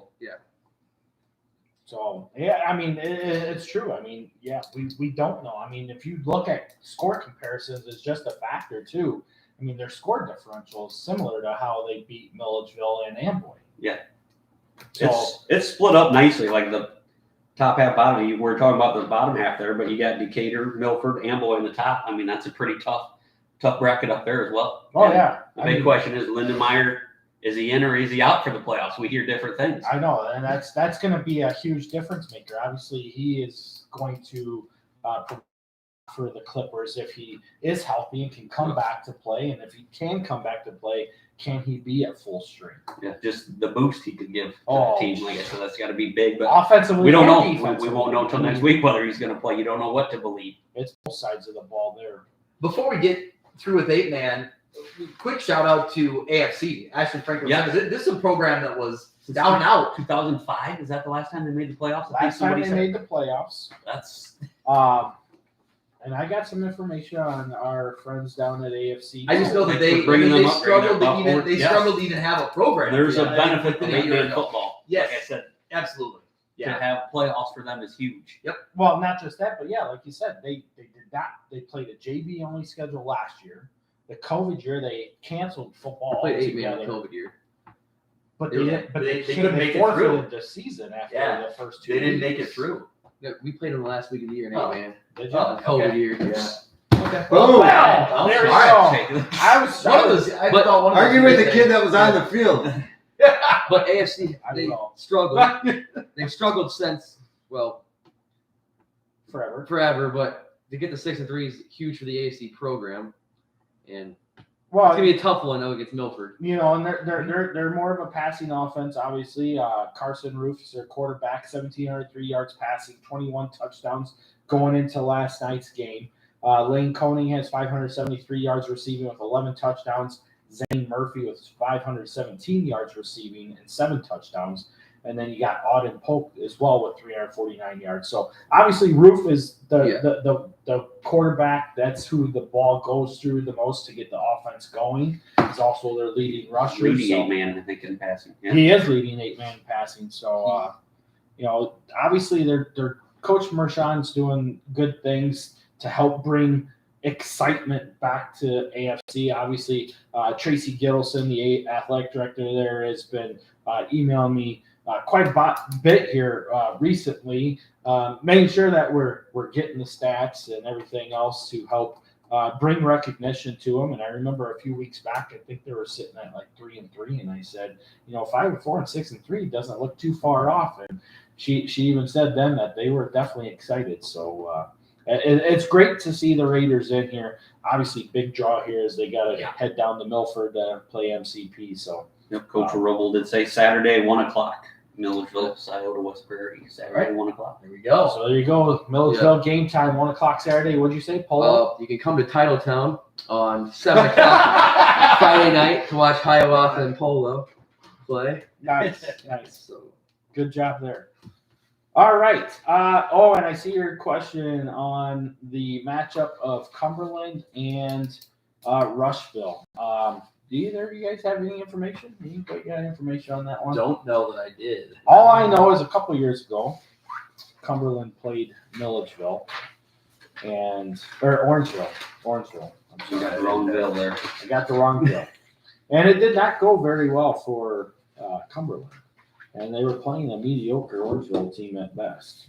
So if the trend continues, I would say, based off of what I know with Rushville coming out of the Lincoln Prairie, which is going to merge with the Lincoln Trail, correct? I think so. That's what I'm confused about. Because no, I don't think so. I think that's the Prairie Land Conference. Oh, you're right. and the You're Lincoln right. Trail You're right. Conference. You're right. So I don't know. Well, you're I'm not as familiar with the Lincoln Prairie. So Cumberland started the year 0-2. 5 seed. Two playoff teams, Shelbyville, Tuscola. They've bounced back now. Obviously, Villa Grove or Arcola, they got wins over them. Yeah. 6 straight playoff appearances, so they're accustomed to being here at this point. The Pirates get there. I was talking about Rushville. Oh, sure. Okay. But anyway, yes, Rushville definitely is in the Prairie Land, which we're familiar somewhat with. Mm-hmm. They cross over and play the Lincoln Trail teams, and then next year there'll be a combined conference. Right, and that's the direction I was trying to lead you in. Okay. I was looking at Cumberland. You were. Is that for all sport, or is that just the football? That's a good question. I believe it's only for football. Yeah, I could not tell you. I don't have that answer. What? But as far as the game, I would. Rushville is definitely the favorite. Rushville is the favorite. As the 11 seed, too. So there you go. I mean, as an 11 seed, a favorite, that's pretty impressive to say the least, because you don't get too many 11 seeds that are favorites usually. I mean, I take a look at in 1A North, Forreston over in St. B. I would say Forreston's the favorite in that one. I agree. And they're 5-4. How come? Is it the conference they play in? St. B doesn't play anybody up there. Well, if Forreston plays Princeton and Hall, they might lose. That's true. That's a fair point, but yeah. That's who beat St. B. They beat everybody else. Yeah, that's true. St. Bede is a little more battle tested. Like I said, they have played. No, not any more than Forreston. I'm just saying No. that's just one of the matchups. How many spread teams does Forreston see? I just see that being a good matchup. They've seen a lot. They've played Bolton, Dakota. Dupec, Dakota. Dakota goes spread now. It should be a good game. St. B Forreston. It will be an interesting matchup. It's more of an interesting matchup to me than a lot of the other ones on But that I would have on to. that side. I will argue with you that Forreston, in my opinion, Well, is of course the we're gonna favorite argue. over St. Bede. It would be fun if you did.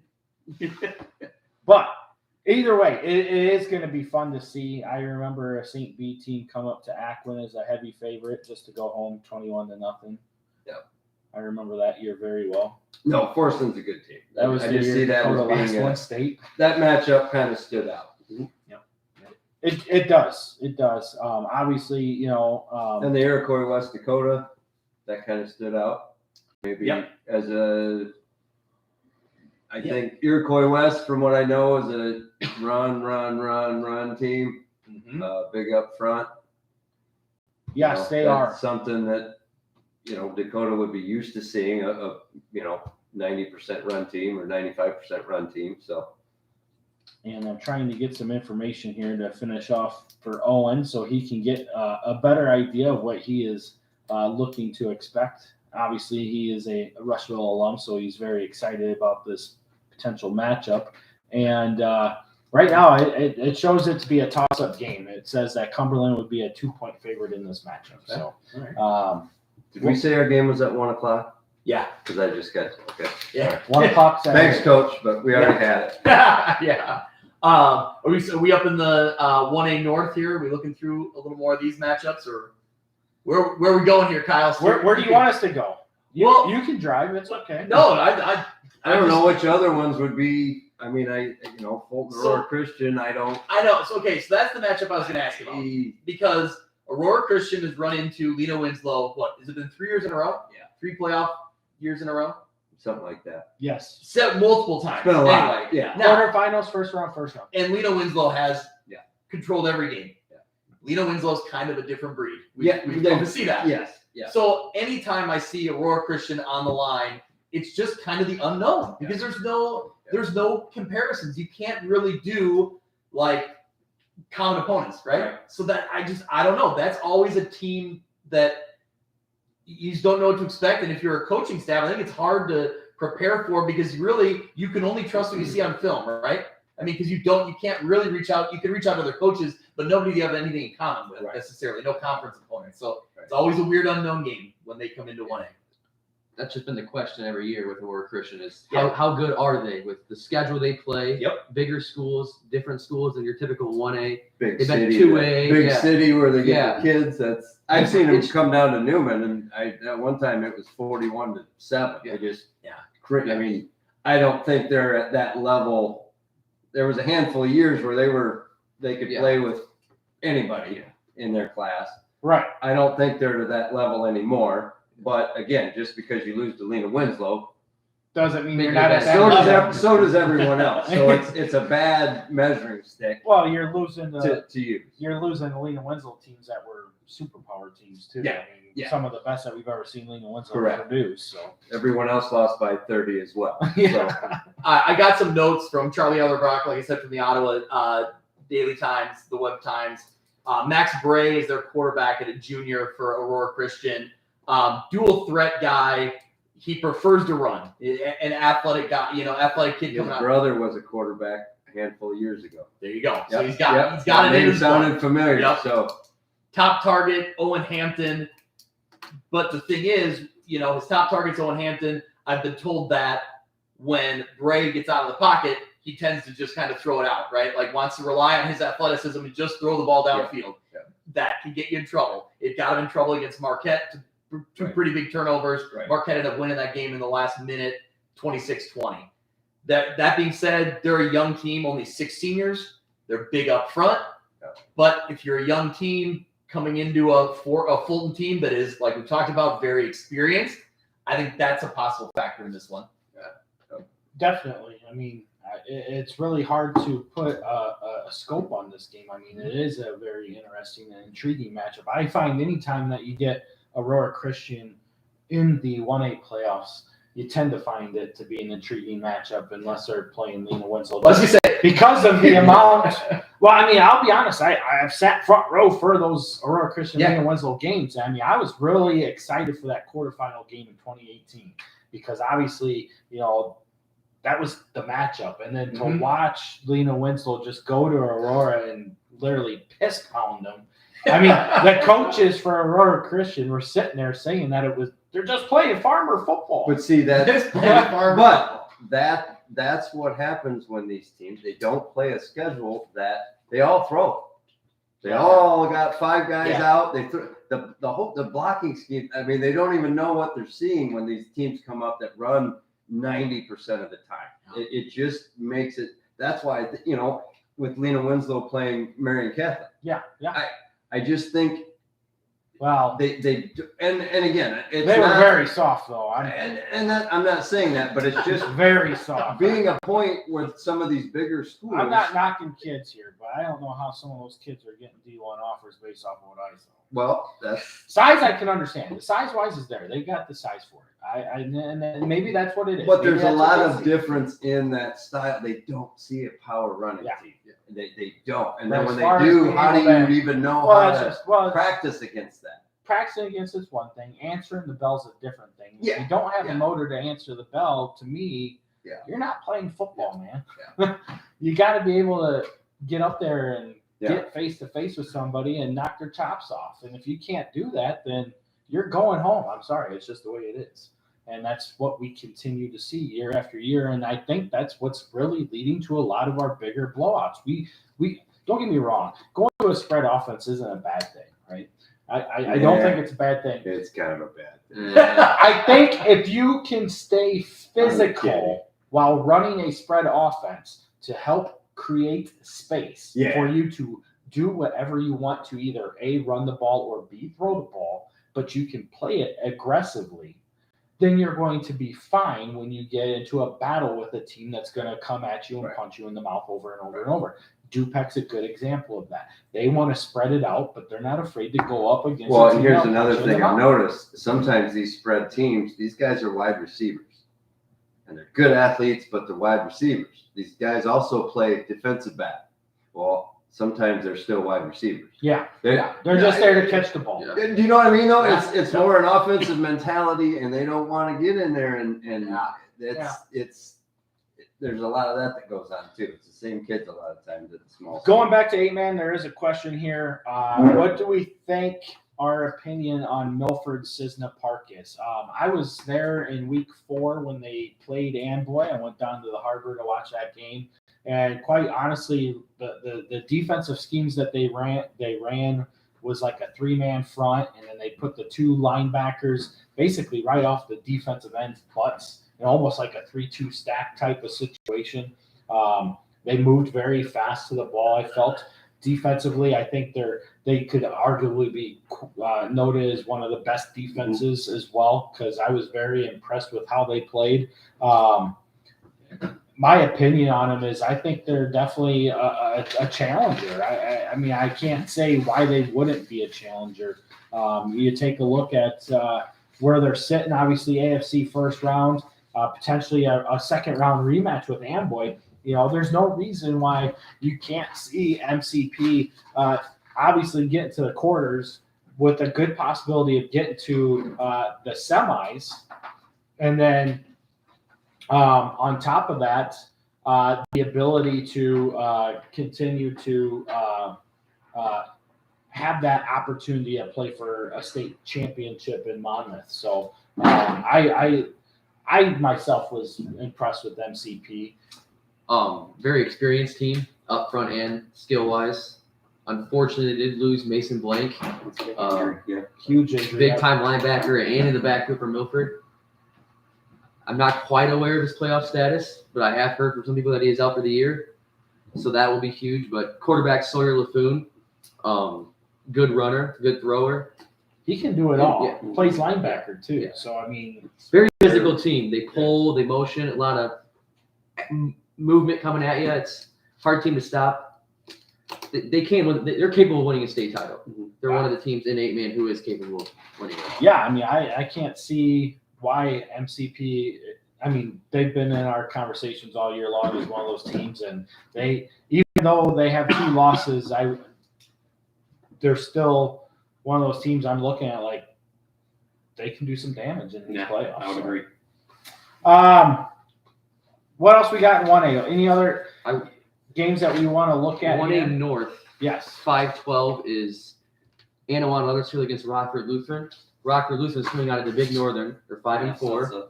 There's not a single 1A team Upset special there, maybe.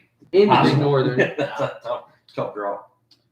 So that's like, you know, On not top of that, necessarily. they Yeah. just upset Winnebago Yeah. to Yeah. get in Momentum. the playoffs. Yeah, You're right. And Yeah. Anawan Weathersfield just got lost their went the other way momentum. last Yeah. night. Yeah. In a running clock loss to Mercer County.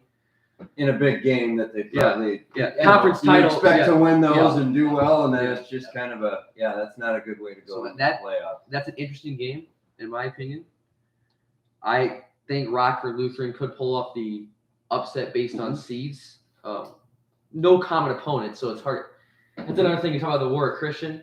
It's hard to tell. Just gotta know Mason's back, 100%. Yeah, that's a big. That's a huge. That's change. huge. That's a huge change there for Obviously for the MCP. Milford offense, but for the MCP defense, that's. So Yeah. with him back for the playoffs, that just puts more firepower. Yeah. Kind of like Bryce Audi coming back Yeah. from Milledgeville. While he may not be at 100% himself, that's just a whole nother dynamic that Milledgeville can become more explosive.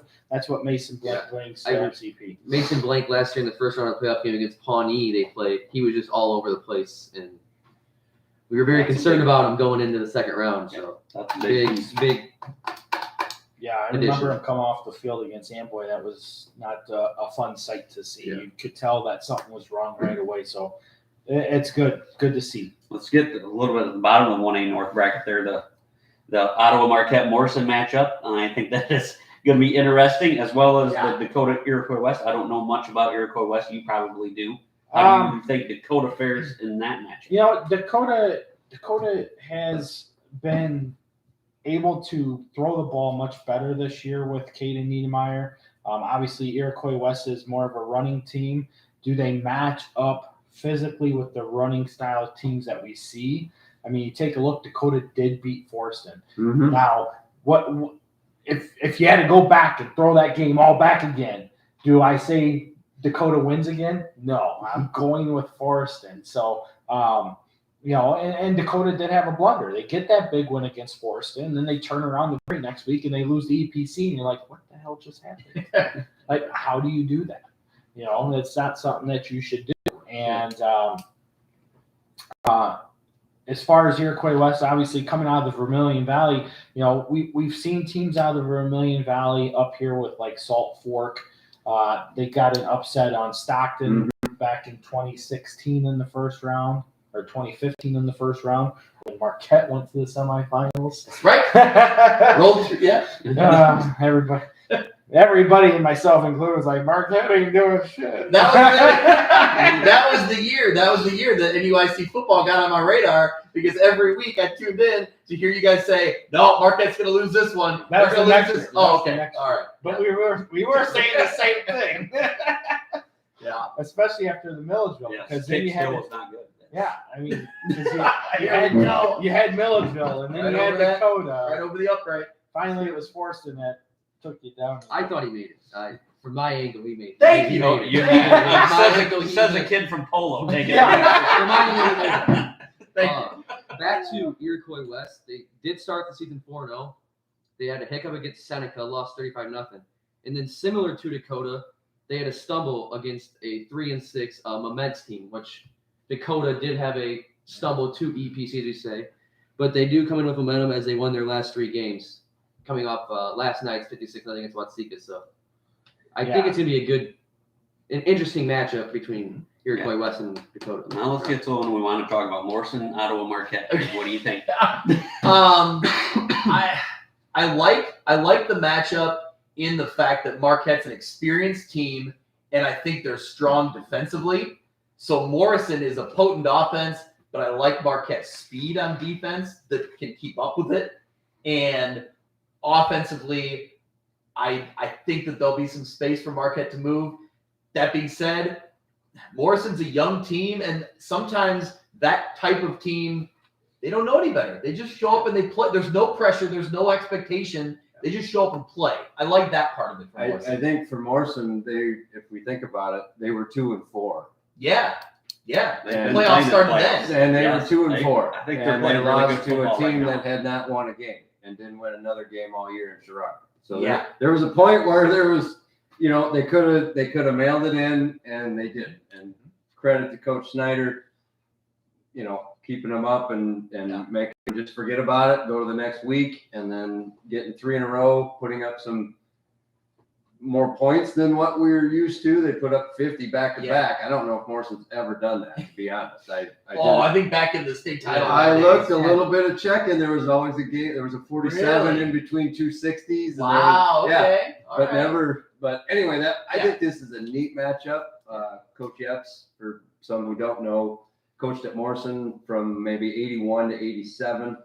I just got a text from one of his old players, Jim Bogle, asked me if he had ever coached against Morrison.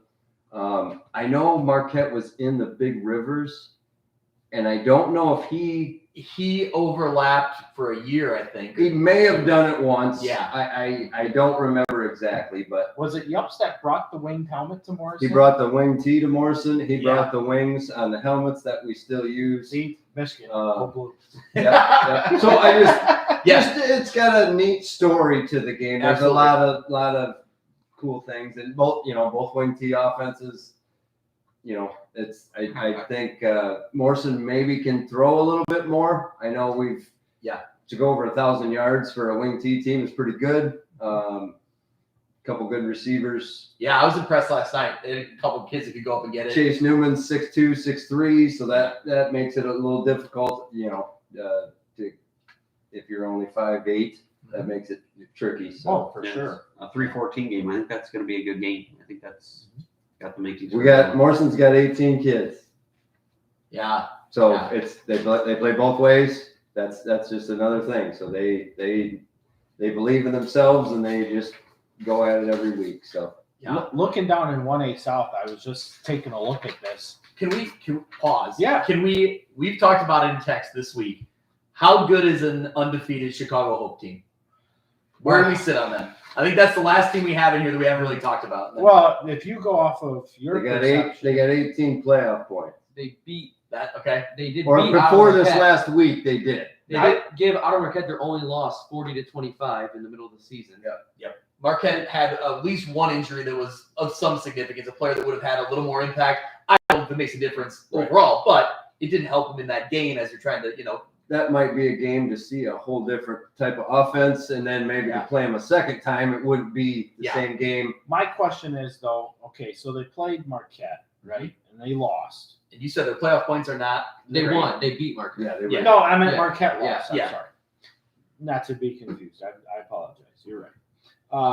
But yes, you take a look at the playoff points for Hope. They only have 18, which means that they did not play very good competition. Probably their best competition outside of Marquette was Quincy Notre Dame, of which they blew the doors off of them. Well, not really. It was only 33-14, but still, for people down in Quincy, and I get tired of hearing the QND crowd because they just they think they're juggernauts every year. It's like, no, you're really not. But, Yeah, It's like you're Milledgeville, basically. Oh my gosh! who brought this guy on the show? Hey, do you want to switch seats with me? We separated accordingly. Like Marquette and Milledgeville are separated, and then there were Marquette and Morrison. And That's awesome. But I you take a look at some of Marquette's schedule. They had a close win over. It was 24-7. So in my opinion, that's within 2 touchdowns. Is somewhat close. But I will say, I was at that game against Annawan Wethersfield, and the touchdown was off of a kick return, which created a short field, and then one play, and that was when they were already down by 14 or 17. So that game, I don't think Annawan Wethersfield had hardly any yardage. I mean, they did not move the ball against Marquette at all. So I'm impressed with Marquette's defense overall. Mm-hmm. And that being said, Chicago Hope really played well against Marquette's defense the very next week. That's why I think that Chicago Hope could be And this is what gets formidable opponent. this is what's hard to pick out too, because you get games like this where okay, they beat Aurora Christian in week 1, 26-20, and you can throw that off to being week 1, spread offense, all that jazz. Good game, good win. Okay, Chicago Christian, you go in, you win 41-0. Yes, that's a running clock win, but in my opinion, Chicago Christian is dope. I mean, how they're in the playoffs, I don't know.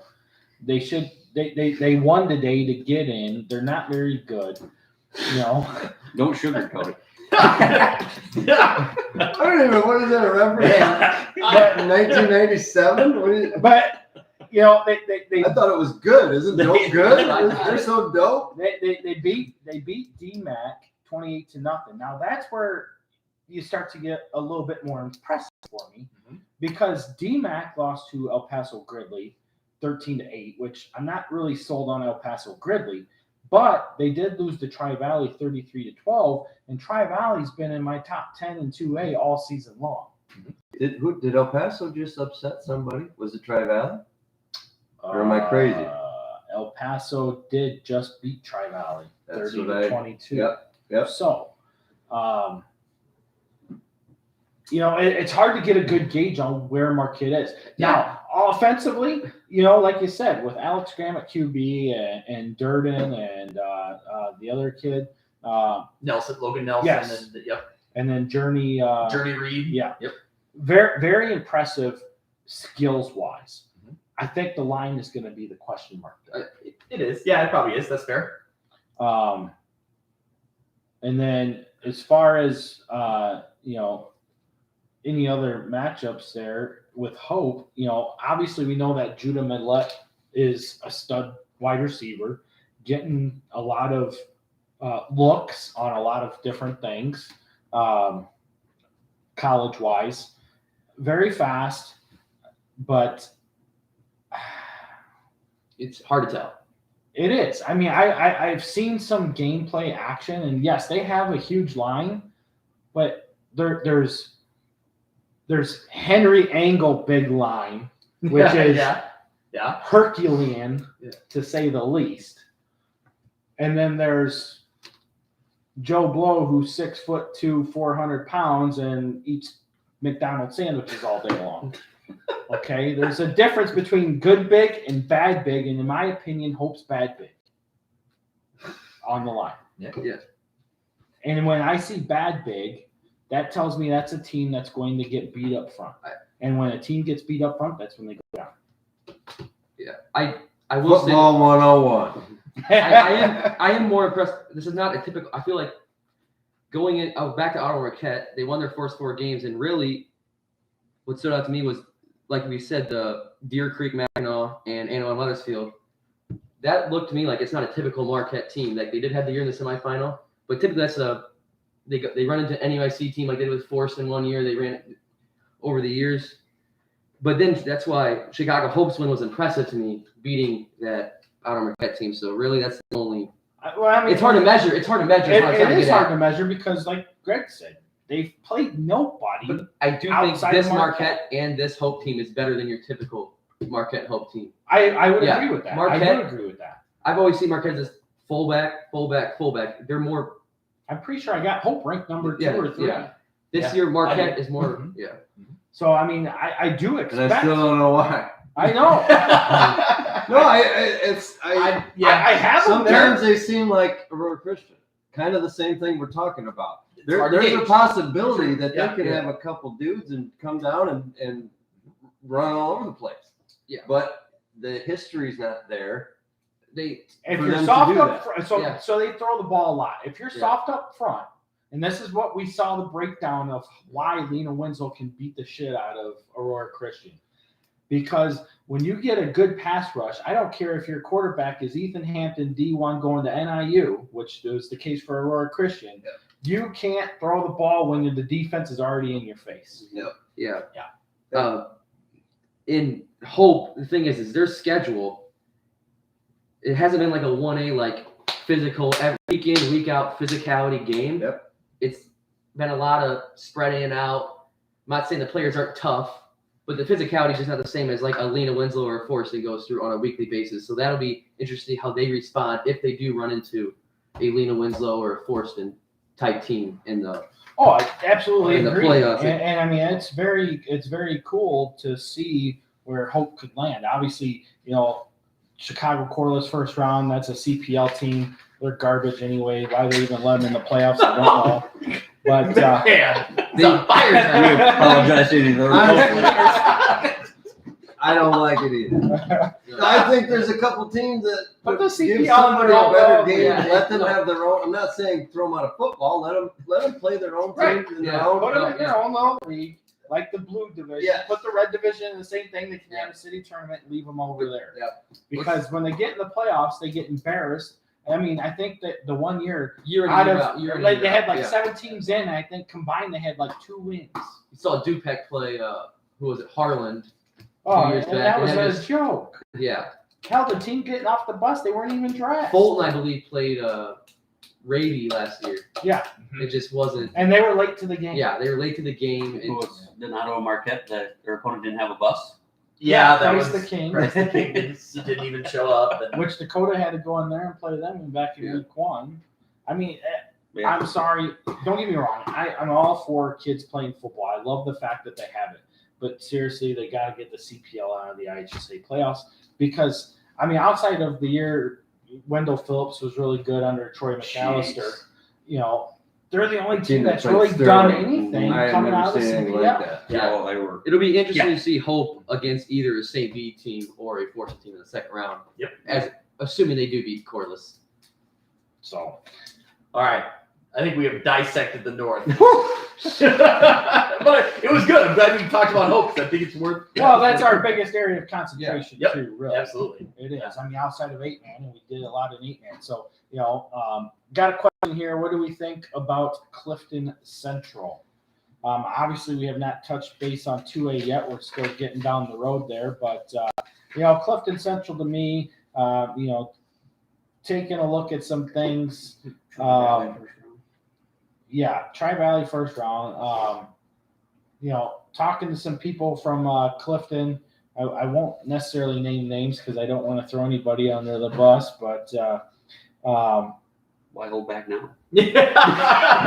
well, they may or may not be close to the program. Okay. Inside information. I'm not saying anything. I'm not saying. But you know, I think that they're good, but I don't think they're good enough to make a run in the playoffs. I don't see it happening. I think that you're looking at a Clifton Central team that will come in as the 11th seed and go home in the first round. I would agree that Tri-Valley, that's a tough matchup. It's a tough matchup too. I mean, obviously that's just putting it straight up out there and being quite blunt with it. Did you have any information? We went over Clifton Central's information a little bit ago. I didn't have it. I don't know if somebody else did. I did not have them on my radar. Well, you sent it to me. I did send it to you. Oh, it's yeah. Never mind. Yes. Yeah. So Clifton Central. Sorry, the notes you sent to me earlier. Yes. Okay.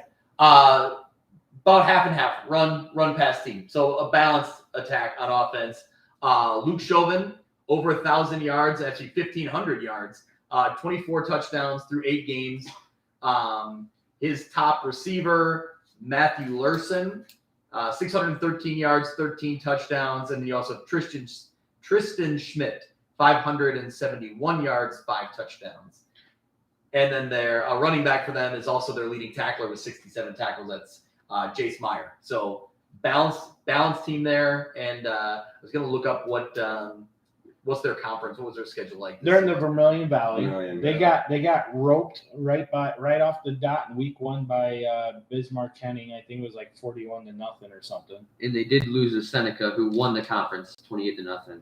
And then their only other loss is to Iroquois West, who just played Dakota in the first round. 6-3.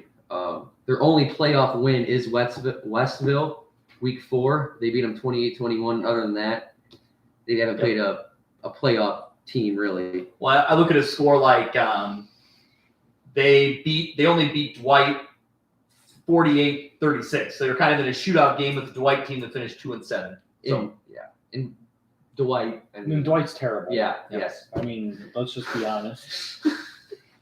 We're You're back. the I'm only trying to one- be you're the only one that's being honest. I was trying to keep it positive. One's trying to be nice, one's trying But it's your show, so Yeah. I guess if that's Yeah. Well, over the years, I've been told that I tell it how it is, and I'm not going to change away from that. So I mean, that's how it is.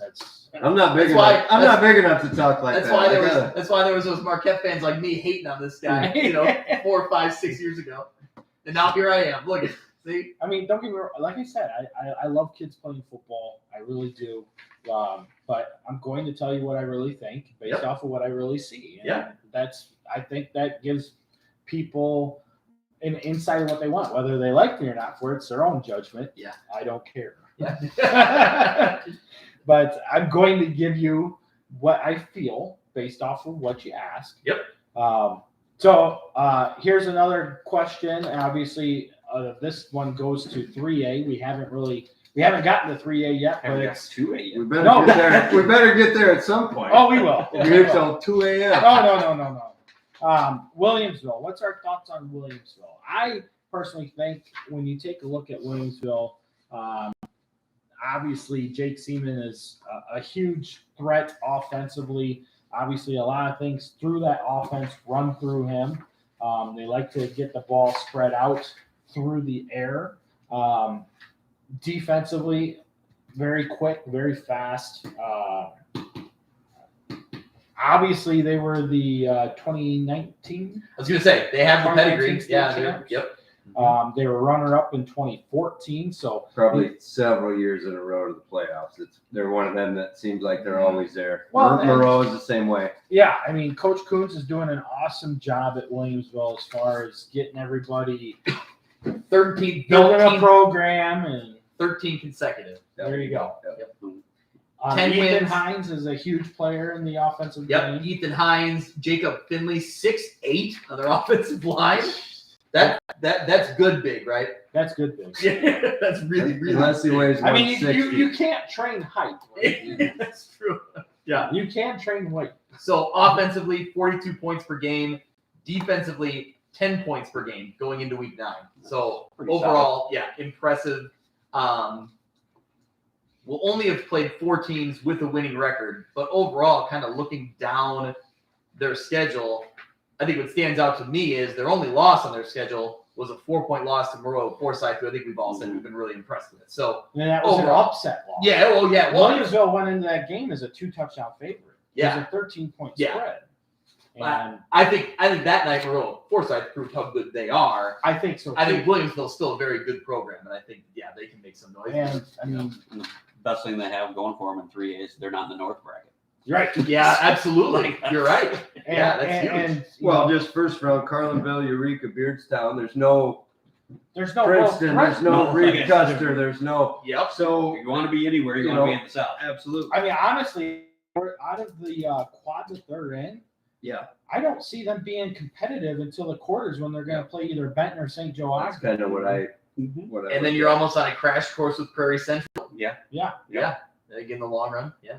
So I think Williamsville has They got a them good set. draw. They have a great draw, Yeah. and they have themselves set up for a big run. And to be quite honest, when I get down to Champaign here in November in a couple weeks, I wouldn't be surprised if we saw the Bullets there, and it'll be fun to watch for sure. Yep. Because, I mean, Prairie Central, obviously, we talked about them, very tough. They look the part, and that coming out of that same conference as Tolono Unity, which is the runner-up from just a year ago. I mean, Prairie Central was right there. They lost to Unity, and then they came up here. They had to go north last year, and they lost to Princeton. Princeton. I was at So, that game. John Unruh. And they were a young team last year, and Yeah, they yes, definitely yes, built yes. upon that experience, and it's proven so. I think they played a good first quarter in that game too. It ended up. I think the score was kind of bad, but I think through the first quarter, I remember being surprised they were doing good. So it doesn't surprise me that this year with a lot returning, they would be where they are right now. All right, one more question back to 8-man. Who do you think is better, West Central or Decatur Lutheran? Yes. I've seen them both most complete West Central. Ooh. I'm gonna say West Central. Okay. I think they run their stuff more fluently. I think they're better coached. I think they're more disciplined and like Kyle said, better on the defensive side of the ball.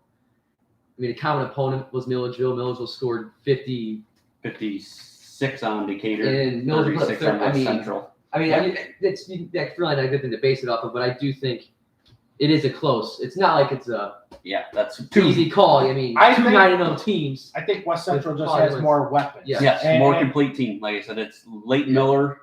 It's, and that's it. yeah, I like mean, yeah, the line does a good job for him, but yeah, you more got options on West Central. you got Ruffin basically being utilized as a blocking back, which Yeah. is fine. Don't get me wrong. You got a show pony. Give that show pony the ball. He's the best player on the field on the Decatur team.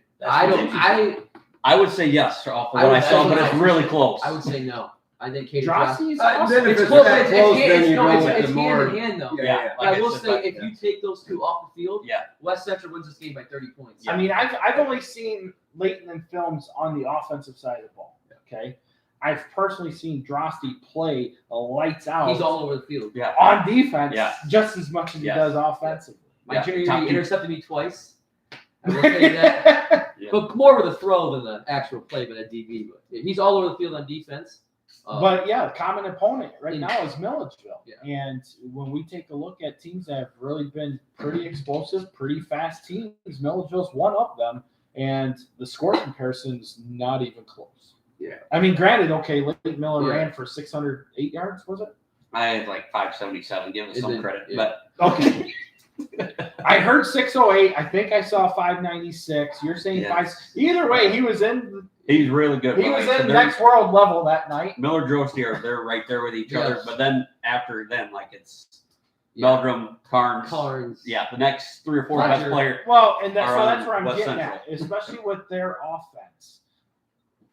You get Parker taking a fake dive up the middle just to roll out Carnes and Drosty, either right or left. It doesn't matter which way you roll them.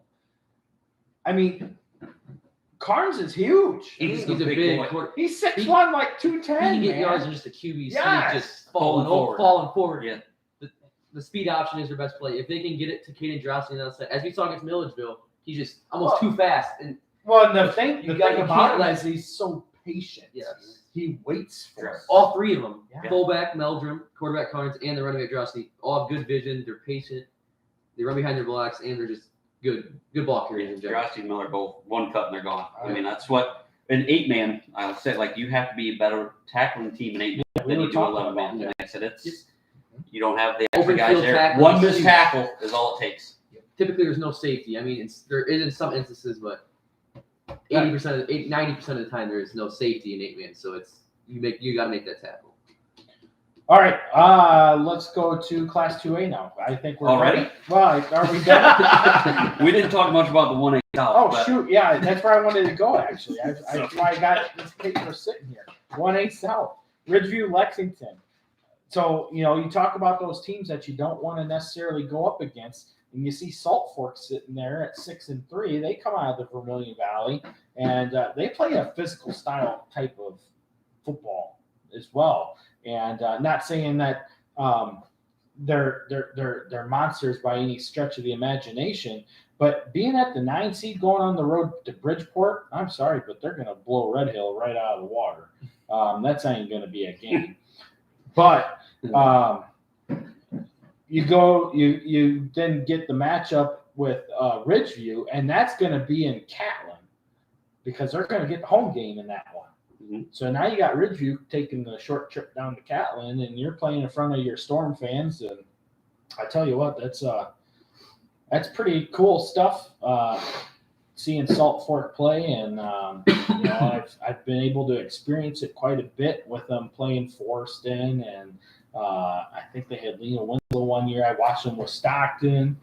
No, it was Leroy that had Lena Winslow, not Salt Fork. Maybe Salt Fork. One of them played Stockton. Salt Fork played at Stockton. I think I was at the game. Salt Fork played at Stockton. That's the game that they Leroy has lost. played them too, though. Stockton. Yeah, The they've all years come later. up. But in either case, that Ridgeview Lexington Salt Fork matchup definitely, in my opinion, is a huge matchup in that second round. Tuscola, they're going to get by Brown County. I like Coach Little and what Brown County does, but they just don't have enough this year to get by Tuscola, in my opinion. They might be able to get it done. My buddy Jared Hoots is also a coach at Brown County, so I always like to mention his name out there every now and then. But one thing I'll say about that matchup, Greg, you'll appreciate that. That's a great uniform matchup. Tuscola and Brown County. Yes, that's a good one. That's a good one. That's right up Mitch's alley because he loves the Stockton colors, and that's the same with Tuscola there. So. Same outfit basically, and of course Brown County's got that nice winged helmet and the green and white. Those are cool. That's a great look. Another one that I'm really intrigued on is this Route Villa Grove matchup. I think Villa Grove, they had a tough. They're 6-3. They play in the Lincoln Prairie as well with Arcola and Cumberland and those guys down there. Route, obviously, the WIBC has put 2 teams in the state championship since 2018. So 2018, you had Camp Point Central out of the north, and last year we saw Carrollton come out of the WIBC South. And then, of course, we saw Carrollton come out of the WIBC South back in 2014 when they played Forston. But I also tend to find that the WIBC finds success in the 1A South playoffs when you don't have a Tuscola or an Athens in that field. Last year, Carrollton did get through Athens. They did make it through. But that was the first time that they beat a team of that caliber as well since 2014, because that 2014 team was really, really legit good. self. Yeah. Villa Grove had a week 2 loss to Lexington, 33-26. Played them close. Yeah. Yep. So it come in at 6-3, and that's fine. But when you play the best team, you play. And then here's another interesting fact. Talking like on the realm of like Marquette Morrison, Keith Wilson's the coach at Villa Grove. Used to be the coach at Route. Wow, there you go. So he knows the WIBC. Yeah. I'm sure he's seen what Barry Creveston has done in the past as well, because Creveston's been in the area for years. He used to coach at New Berlin as well. So did Coach Yet. You did. You're right. It's all coming, Morrison. it's all coming full circle now. Full circle. So, I think that's going to be an interesting matchup there. And I would not be afraid to see Villa Grove get an upset. And, usually when you talk about upsets in IHSA football, it's that 5-12 seed that you typically see. Do you guys agree? When I look down the South, I think it's Ridgeview, Lexington, and it's Camp Point Central, kind of on a collision course. I would agree. That's what my exact point was going to be. Just I I don't know the teams as well from the South, but boy, those two. But I do think, like we talked about, that Route Villa Grove game, I think goes a long way in determining. Now Route lost to Camp Point Central 28-0 in the regular season. So that kind of gives you a little indicator of kind of where they're at compared to the top end. That's what kind of separates it for me, is where I just think it's those two. Well, let's be honest. CPC is just on its own collision course to get to the semifinals. I mean, they're not going to see any competition until they get there. So this is a great job for Brad Dixon. I mean, unfortunately, it speaks to how weak Class 1A is as a whole. We've talked about this year all year, really. I've talked about how weak Class 1A is, and it truly shows that 1A is just not at the same caliber that we've seen over the past few years. And you said that like in the offseason and like in our podcast leading into the season. And at first, obviously, I didn't try to correct you because I never would do that. But I was like, I don't know if I still feel like the NUIC is going to produce a good batch of teams. And then you look around the state, or not around the state, but around the north. I felt like the north on the 1A side was going to be strong. But you're right. I do kind of look at the 1A north bracket, even down in the south. And for example, you see a 5-4 matchup in the 8-9. That kind of shows you that the records aren't there if you have a 5-4 meaning a 5-4, correct? I mean, yeah. So anyway, I would tend to agree. So Kyle, after all this, you were right, is what I'm saying. Well, it just, to me, this is just vanilla. I mean, we knew what a lot of teams coming in were losing.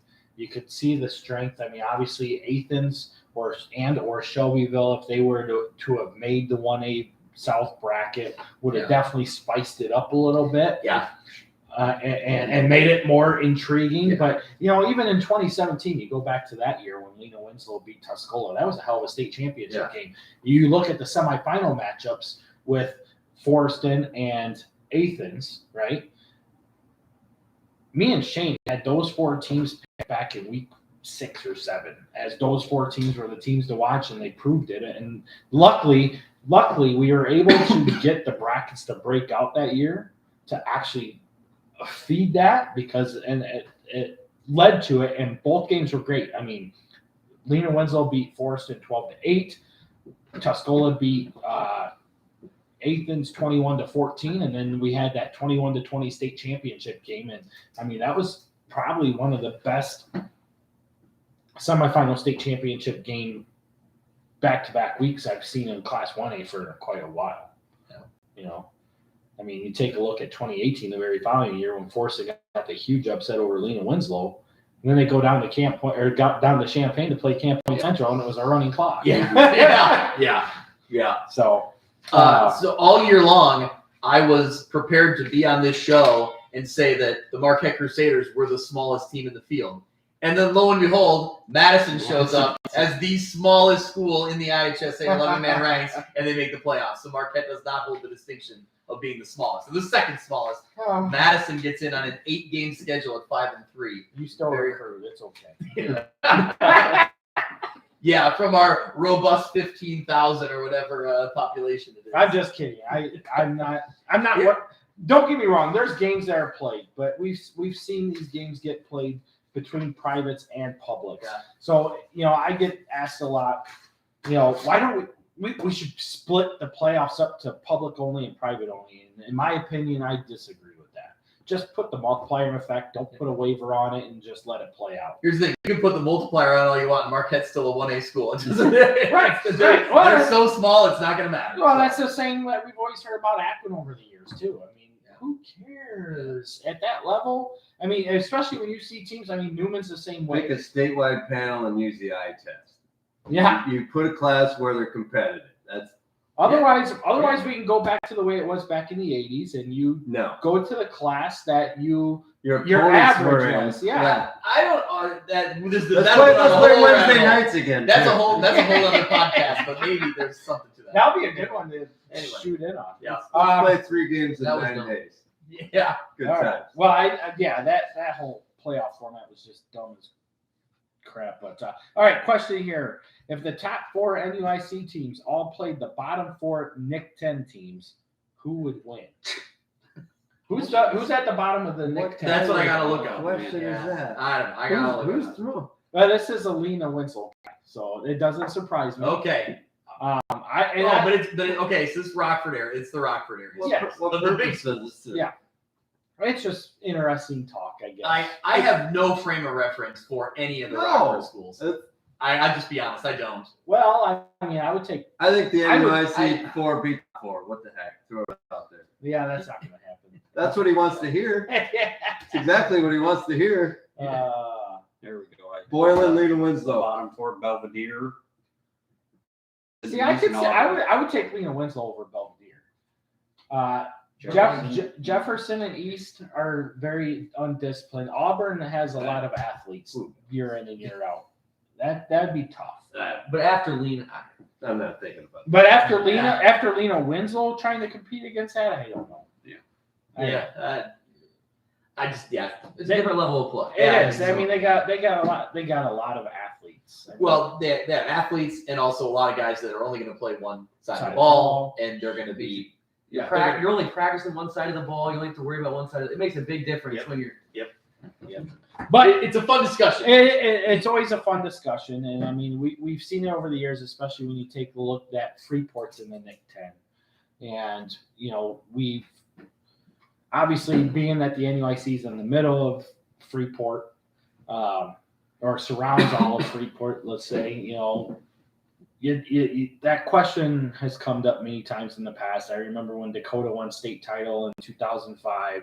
Somebody had talked about, hey, let's meet up at Pretzel Field and let's go have a game. And I think one time somebody did, and one of the small schools did actually beat them, but it was It really happened though? well, it wasn't truly officiated. I don't know how this all played out. This is just a rumored story. Now we're getting into like underground like football Yeah. meetups and all. It's just a rumored Don't story. talk That's about. another You don't podcast. talk about Fight Club. Yeah.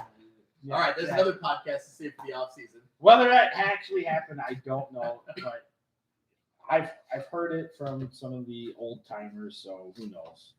Sometimes their stories get a little out there, so Don't let the truth get in the way of a good story. right. Tell it how you want Yes, sir. it. All right, how are we done in 1A? I think we're going to move to 2A already. All right, let's go to 2A. All right, so obviously, big thing there, Royal Forsyth getting bumped into the 2A North bracket. I remember talking to Coach Jostis earlier this week, and he was having that conversation about, Susie's got us going to 2A North, and I don't know if that's going to happen or not. We've never been North, and, here they are. They are in the North. I did have them on my last final projection in the North as well because of all the shipping that took place this weekend. So that, when you take a look at it, that really dropped that geographical line down to just north of Decatur. Yeah, looking at that 2A North though, that half of the bracket, there's not a lot of teams that north.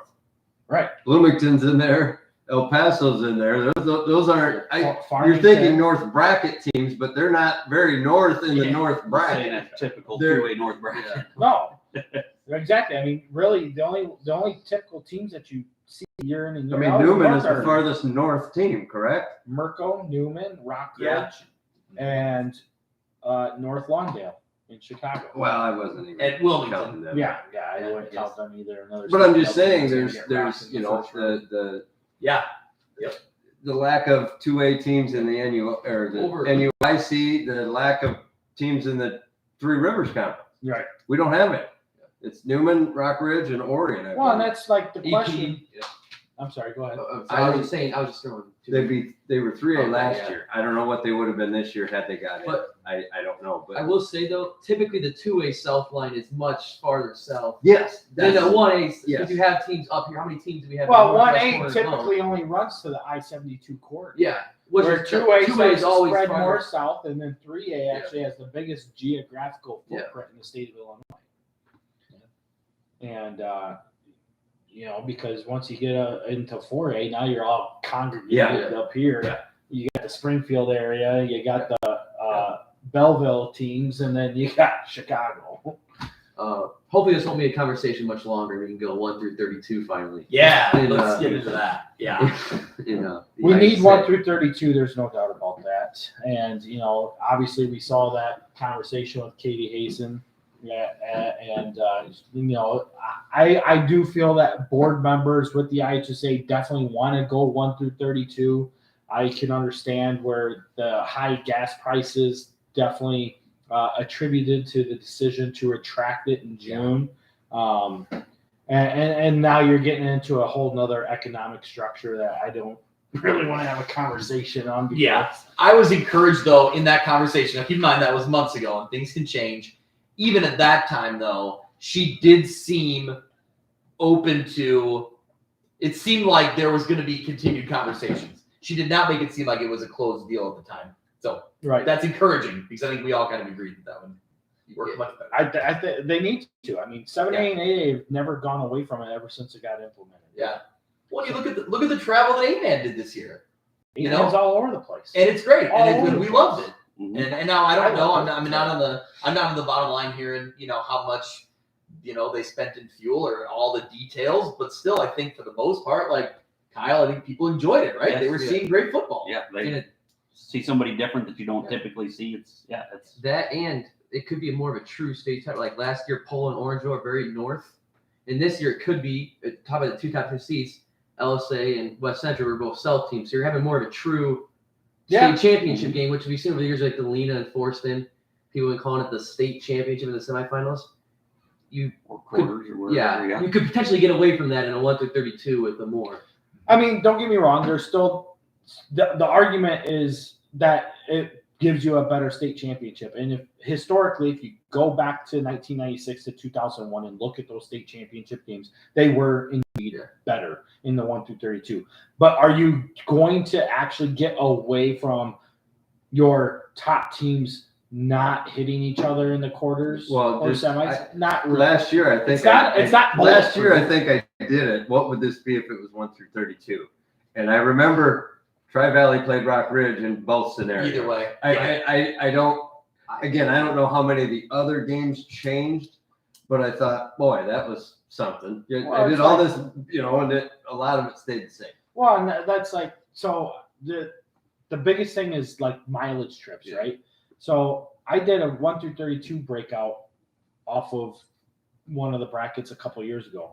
And the average trip in 1 through 16, 1 through 16. I don't buy it for the playoffs. Yeah. Most teams aren't playing 3 games in the playoffs. Yeah. They're playing 1. Yeah. It's And one it's cool to time. play a It's different one. team. But most And you trips, go play a different team, and the average trips it's- north and south, 1 through 116 was like 270 or Yeah. less. Yeah.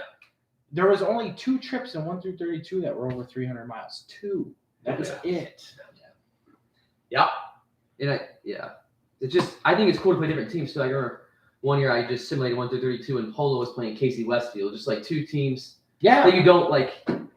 It's cool. Like, why play a No. conference rematch when you could, Yeah. instead of No, that's a drive. hey, that's I gotta make That's that what's drive fun about though, it. because I gotta get down to Mount Carmel, which is further south, because I gotta go to a game in the Snake River. Pitt. Yeah, this looks cool. Looking at this 2A bracket, man, I can't help but think like I would have loved to see BPEC in this 2A North to see what they could have done. Oh yeah, absolutely. Yeah. I mean, I think that in this bracket, they could definitely be a player, a contributor. I mean, I take a look at some of these teams, and I'm like, yep, they beat them. Yep, they beat them. Yep. I mean, that's just off of eye test. I mean, hell, we got Knoxville at the 7th seed, which they already beat. Yes, exactly. That's what I was just going to point out. The 7th seed, and then they beat them. So, yeah. But, taking a look, obviously, like I said, that 5-12, Bloomington Central Catholic and Merco. Really interesting. Yeah.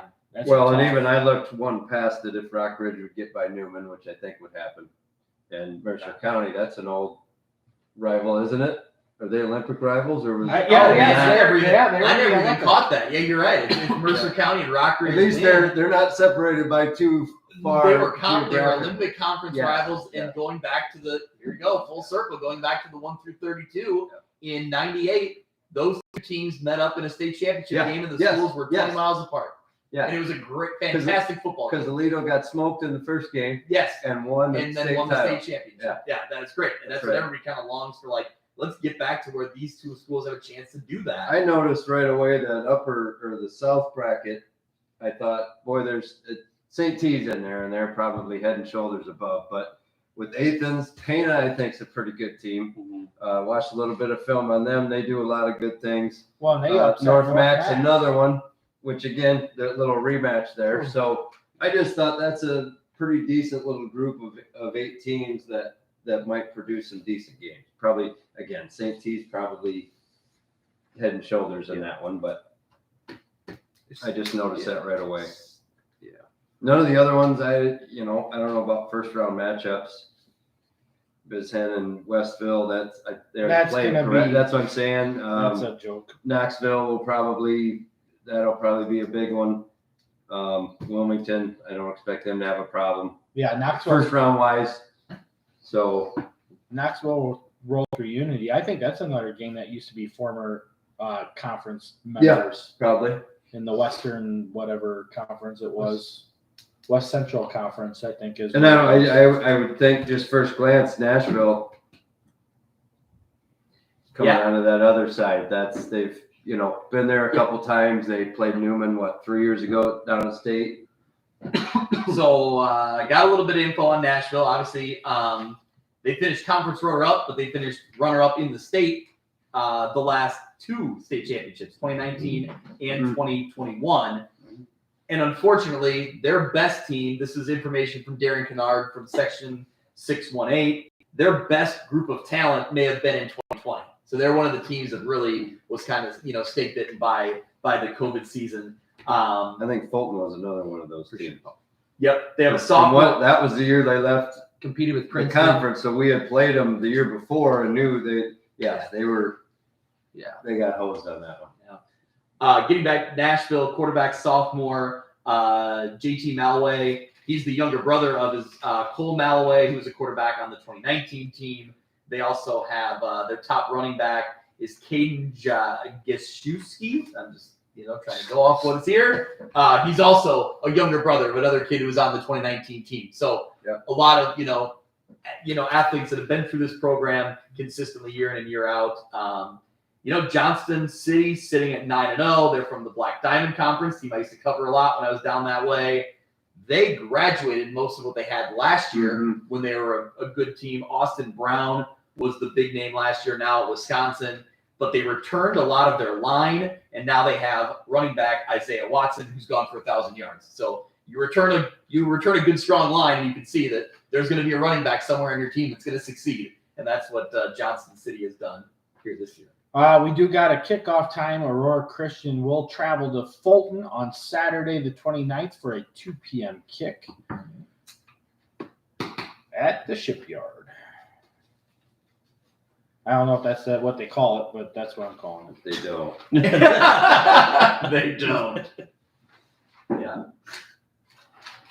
So, on that 1A North, Wilmington stands out to me, but there's that potential Wilmington Tri-Valley. 2A. Yes. What did I say? 1A. 1A. Yeah. We'll way past that now. It's all good. Wilmington Tri-Valley, that potential second round matchup is interesting to me. Wilmington's a team I was really high on, and I'm still pretty high on. I don't take a lot of them away because they got beat by. We're talking a loaded 3A bracket, and we're still putting. Well, we're Reed talking Custer. about a Reed Custer team that, in my personal opinion, we'll get to it when we get to 3A, but I think they're one of the teams that, like Byron last year, they're one of those teams that can play IC Catholic. I was just going to say, are they the Byron now that takes out IC, could potentially take out IC Catholic? I think they got the best shot. Yeah. If you want my honest opinion, I think they got the best shot. Yeah. And that's where, with Wilmo winning last year, again, not all the kids returned. They graduated a lot of kids, but they were standing there. Yep. They were on. They They've had tasted that a state experience. title. The first thing they wanted to do is get another one. And not just that, they're 8-1. Yes. And then let's look back at Reed Custer. They only lost 28-24 to Byron in the quarters. Yeah. So it's not. Oh yeah, they're good. Yeah, they're great last year. Yep. Yeah, it's not like they weren't that far off from being where we're seeing them now this year. Are we looking at Wilmington, Moreau, Forsyth in that semi? I would think so. I would think so. I mean, obviously you got Bismarck Henning sitting there, and that's going to be a potential. That should be the quarterfinal matchup. I think here it's pretty chalky with 2 and 3 getting to the quarters. And just maybe with the Mercer County, Rock Ridge. Again, I don't know much about Bloomington Central. If a matchup of Rock Ridge and Mercer County played Maroa, at least we don't have any idea because we've never played before. There's a you don't. It's sometimes tricky to play a team you don't know. Yep. And never known and don't have any, basis. Right. Yeah. I like Rock Ridge in that 4-13 matchup over Newman. Newman just hasn't done enough offensively. They didn't score enough points this year. Did you see them? It was game 1. That's which I told somebody who I was talking to, Adam Olson from Newman, and I said, a game seems like 10 years ago. I didn't, our team had changed so much. I think first week is tough. Yep. It's hard. A lot of things change by week 9. This is not. They have lost games. I didn't think they'd lose to Kewanee last night. Newman. It's 10-7, and I think they scored the first play of the game. Yeah, they were up. And then never scored again. So yeah. It's not the same Newman team, and against Rock Ridge, I would rematch. Yeah, it's very similar to what it was in week 2. Yeah. Not the same Newman team, and that does not hurt my feelings. So doesn't bother me one bit. Yeah, Rock Ridge and Newman played in week 2, and it was only I think it was 6-0 at the half. Yeah, It was and Rockridge good defense. Rockridge was winning at the half and then really blew it open. And actually, Newman's only score in that game was a special teams touchdown. Right. So they didn't Well, do anything offensively. This is the first year for Mike LeMay. Yeah. Yeah. And I think they're doing a bit of a change of what they do. And he's I a don't- defensive guy. That was his calling card. Yes. And again, you change your whole offense around after 75 years of Not much exactly. piss pounding people. Yes. It's- million yards to carry. Yeah, Just like- yeah. Yeah.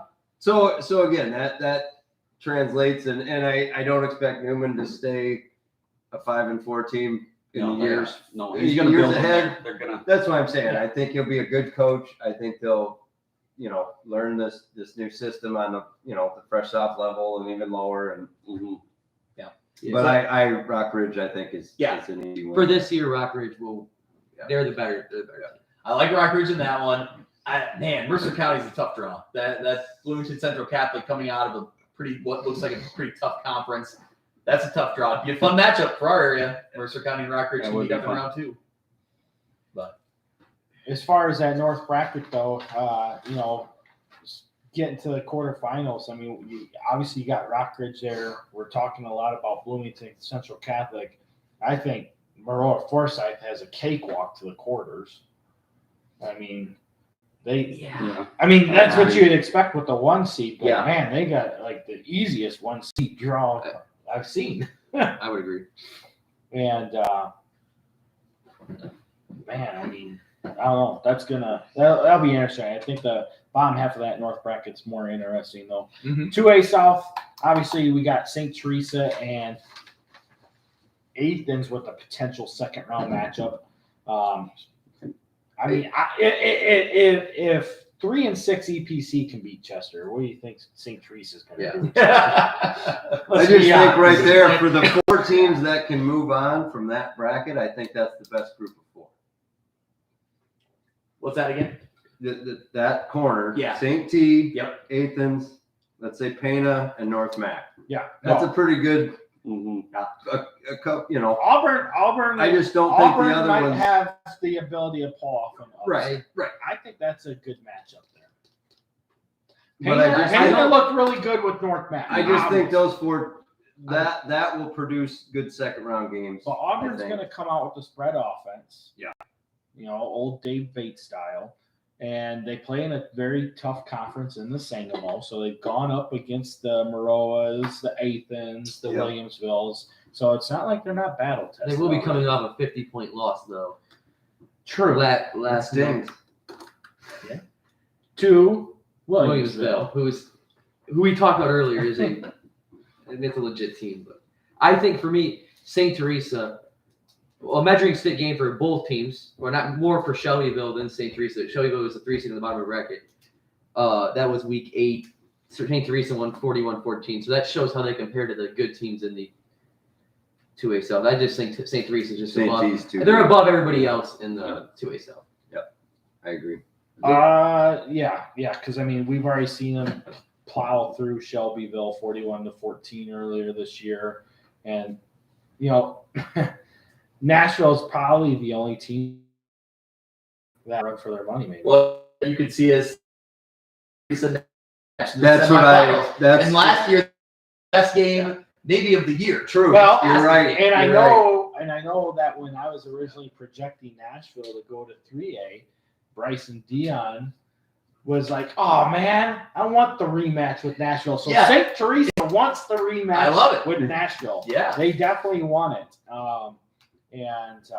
Obviously that wouldn't pan out until the semifinals, which is even better. It was exactly. That's the way And- you draw it up. Obviously we see Nashville sitting here at 7-2, and I can't remember who their losses are to, but I remember conversations earlier this season where they thought that this Nashville team was still a very legitimate team to be able to get to the carpet.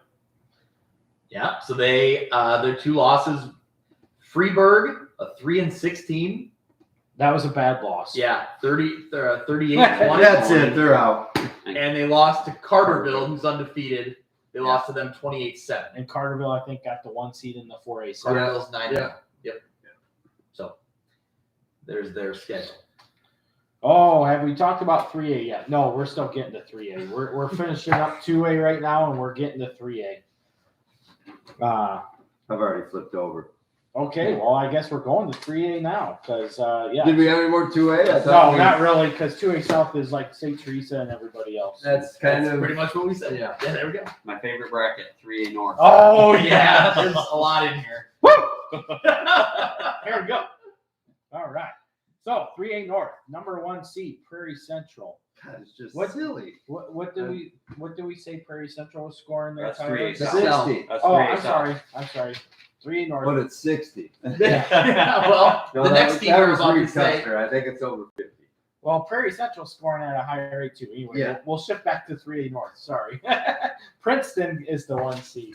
Who Got a ended lot up of P's. Scoring more points, Princeton or Lewin? That was a Princeton debate you did. guys Yeah, had who all was, season. did Princeton end up Lena scoring? Yeah, you're right. finished at 456. Okay. And Princeton put up how many last night? I believe 48 to Monroe's. 48. Yeah, so Yep. they got that. Okay. On so the they took it. regular season scoring time. I know I had somebody, Matt Strohecker, down in he's down in Winchester. He goes, so what was Lena Winslow's scoring record? And I said 50.7. He goes, well, I guess they're not it. I said, season ain't over yet. That's funny. Yeah. So yeah, it was good. Anyway, so Princeton 9-0, Genoa Kingston 7-2 at that 8 seed. Yeah. With a Second round matchup. big win against Stillman last night. right? Yeah. Yeah. Back I in had Genoa Kingston. Kingston in one of my polls pretty early, like week 7. Yeah. And I may have been the only They're one. still There in might our have been a three. They're handful still of in us. our Are they 3A in now? rankings. Yeah. Yeah, that's And likewise, I think after this week, they're definitely going to be in the. Yeah. I mean, when we For sure. go to do our final state rankings this week, I'm pretty sure between me, you, Mitch, and Matt, I'm pretty sure we'll have them all in there. Yeah. I would imagine Colin would too, but we'll see. Colin obviously helps us out on our panel as well.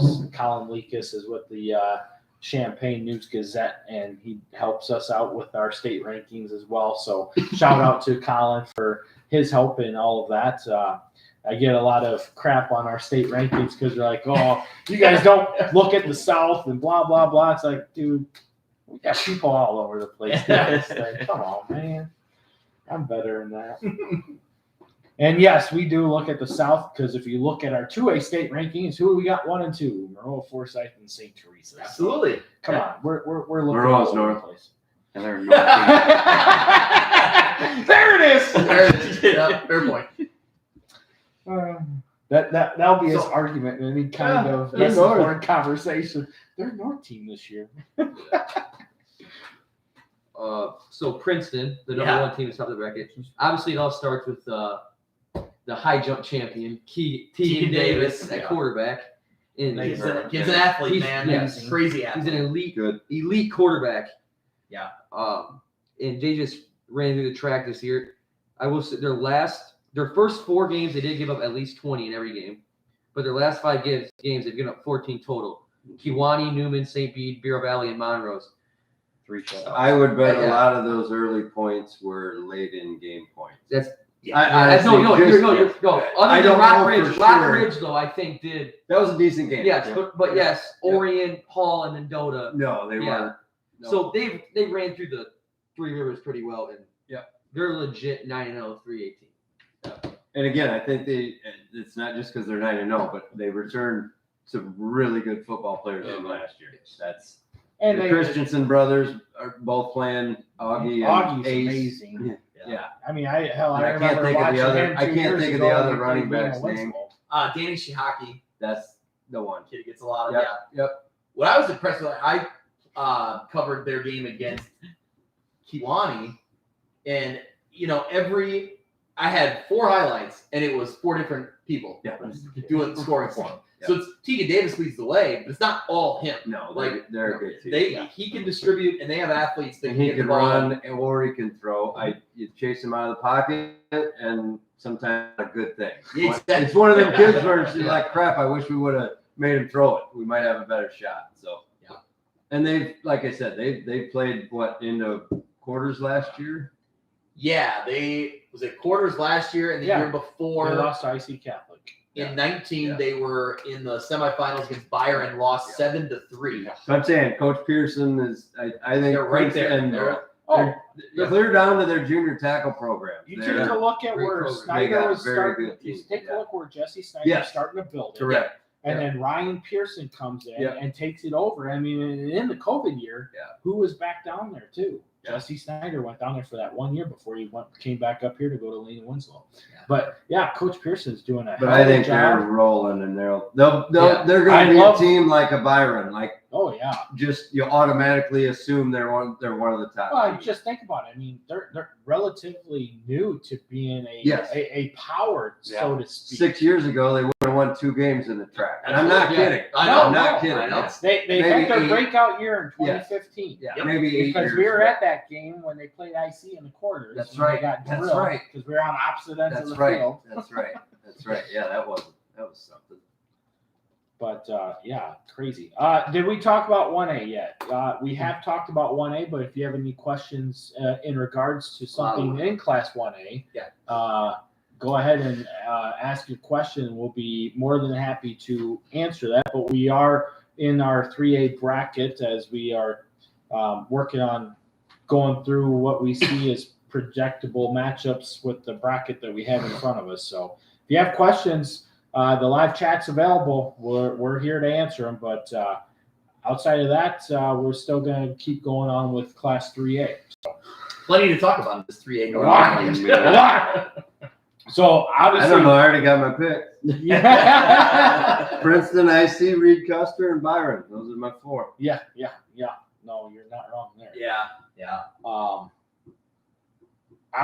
Obviously, Seneca Winnebago could be kind Yeah, of an good game. intriguing matchup Mhm. there. 14 Interesting. seed. I think. Neither one of those teams will go far, in my opinion. I think Seneca at 9-0 is probably the weakest 9-0 They team. weren't even a playoff team a year ago. No. So, yeah. So I mean, good. Don't get me wrong. Good turnaround there. Absolutely. Yeah. Sure. But, yeah. And Dupac's in a tough spot. That's Yeah. That So stinks. let's get to that because obviously, being the NUIC and we're all in the northwest part of the state. Dupac 7-2, Catalyst Maria. It's great where Dupac's at. Obviously, new program as far as 2017 is concerned. that's what They I go got. from 1-8 to 3-6. See what they're doing. They go from 1-8 to 3-6 to getting into the playoffs with a 7-4 record, losing in the second round in 2019. Last year they win the conference championship, get to 8-1, lose in the second round again to IC Catholic. Here they are with another opportunity at 7-2 to get a first round win, Mhm. but they have that beast of Reed Custer sitting in front of them. So Yeah, I do like the first round matchup. yeah, Like I For said, sure. I feel good about that. But after that, that's the whole bracket. Once you get into the second I round, was of going to that say, bracket, no matter where you're at in this bracket, the second round's going to be a tough match for anybody. Yeah. I mean, and the thing with this is, I've talked to many coaches over the years, and granted, it always helps when you can get further on. But if you can get to the second round year in and year out, that's the difference in being able to start creating a program that can start to get into the quarterfinals, and then you got to break down that next barrier and get to the semis. And that's what Coach Hoffman's doing at Dupac. I really applaud his efforts. Obviously, they have a very driven senior class. It's not probably the best senior class. I think this year's Dupac team is a little bit lower as far as talent and overall gameplay than what last year's Dupac team was. But you take a look at the current sophomore class that's getting a lot of playing time. And that's the class that until this year, they had never lost a game. So there's a lot of people in Durand and Pecatonica that are really excited about this sophomore class. And then, of course, you bring in that freshman class with it. And as long as they can continue to keep building where they're at, we should continue to see the same success. And, one of the things that I get asked this a lot too is, how is Lena Winslow a 1A school and they're so damn good year in and year out? Well, it's simple. Weight room. They drive. I was going to say enrollment. Their enrollment's small enough to be in one. I guess I looked at that question differently. That's what I was thinking. Perspective. Yeah. Perspective. I don't know. They gotta. Meaning that in But one you're A, not. You're. you That's, see a lot of yeah, cyclical absolutely, yeah, action. yeah. And I mean, Lena Wenzel's making what, their 23rd consecutive playoff appearance. I mean, since Rick Aaron's been there, he's only missed the playoffs once. That was in 1998. They were 6-3, so they just Yeah. missed out on playoff points that year to get in. Outside of that, he's never had a losing record. Obviously, in the last 12 years, he's put together probably one of the best runs we've ever seen in Class 1A. And that's how. it really starts The kids go off. Surprised how many dang kids they got. well, Every year for It is. a And it's 1A amazing. public school to have Yeah. that many kids year in and year out. In We every got- class. We got 18 players and they got 18 sophomores. Yeah. I mean, that's That's it's amazing. but I mean, in all honesty, this is how deep it goes. Their junior high football coach is also their head baseball coach, who is also an assistant on staff to the football at the high school level. Their wrestling coach is their defensive coordinator. Their basketball coach is their offensive coordinator. Their track coach is also an I assistant. can't believe they didn't And play they basketball all- up there. Yeah, How many they're all kids the they way got? back. Go out. 2? Yeah. You can field the team? But They're they usually all good every year. They win 20 games. But every they year. all drive into the same thing. Yeah. And that's getting in the weight room. I mean, literally, they have, you're seeing a lot of schools, because I've talked to Keenan Janik, get forced in with the advanced PE classes where you get your kids, instead of going to actual gym classes, you're going into the weight room for your gym class. Yep. And they do that regularly all the time. I mean, it's something that we're starting at 3 Dakota days a as week. well. I've heard from a source that the gym teacher, who happens to be Rick Aaron, started. It's mandatory. Every gym class now at Lena's 3 days a week lifting. Monday, Wednesday, Friday you lift. Tuesday, Thursday you, I guess, play dodgeball or kickball. Yeah. Then But you Oh, and by the way, go out for football. then Yeah. you've heard some good advice, because it's Yeah. true. and it works, obviously. And, that's really the biggest separator in what we see in the top of the teams to the lower of the teams is the weight room discipline. I mean, and none of that's ever going to change. I think I saw a tweet. It'd be mid all season this year at Lena Winslow. It was girls and guys combined. It was over 100 kids at this one weight room at 6 in the Oh, morning. yes. And it was ridiculous. So Mitch Stormer just said, shout out track coach, speed coach Austin Rickles. Rickles is a Morrison grad. So there you go. Yep. His So, dad was my coach yeah. Yeah. for a year. Yeah. I go trip. All I like it. right. Driver's ed. So obviously Dupac tough there. Like you said, Greg, Byron, Reed Custer, Stillman Valley, IC Catholic, Genoa Kingston, Princeton. So what do you like getting to the semis in that? Reed Custer. I think Reed Custer, yeah. Reed Custer and Byron in the Yep. quarters. quarters. Yeah. The quarters is going to be Reed Custer versus Byron, and That's then pretty much right. Yeah. Princeton will make IC Catholic in Princeton. Genoa Kingston. That's who I got. That's my immediate Yeah. quickie picks without delving in too deep. Coach Big Pete says, go to sleep. I Sorry, buddy. Can't go to sleep yet. Show's not over. What did Going on. that loss sure hurt Stillman Valley too? Like Yeah. now they get IC Catholic second round. Oh, yeah. Like that was a big. That was a big loss, because where did we have them projected? Yeah. I think we had them projected as the 2 seed at 9-0. Yeah, and it would have made a difference to drop down that bottom half when you would start seeing Seneca or I don't know. Reed Custer. Those top IC four game would be kind of good. Princeton, Yeah. IC Catholic, I Reed Custer, Byron. don't disagree with what you guys were saying earlier about that. I think there's very few teams that can play with IC Catholic. Who's Yeah. who's you think Reed Custer's got the best shot to knock them off? I do. I I did too. Yeah. I mean, when Yeah. you look at the body of work and Reed Custer is, let's use baseball reference. They're tearing the cover off the ball against everybody that they're playing. yeah. I mean, it's not even close. I mean, you're talking about taking down a team that was highly regarded as being a top-level team to repeat as a state champion in Wilmington, a team that they hadn't beaten like 15 years. Yeah. And have had little success against. I mean, Rolled rolled them like they were nothing. If you're going to get through this, you're going to earn it. That's for sure. Yes. 3A South. Obviously, we got Prairie Central Stop. sitting down there. What's that? Stop after them.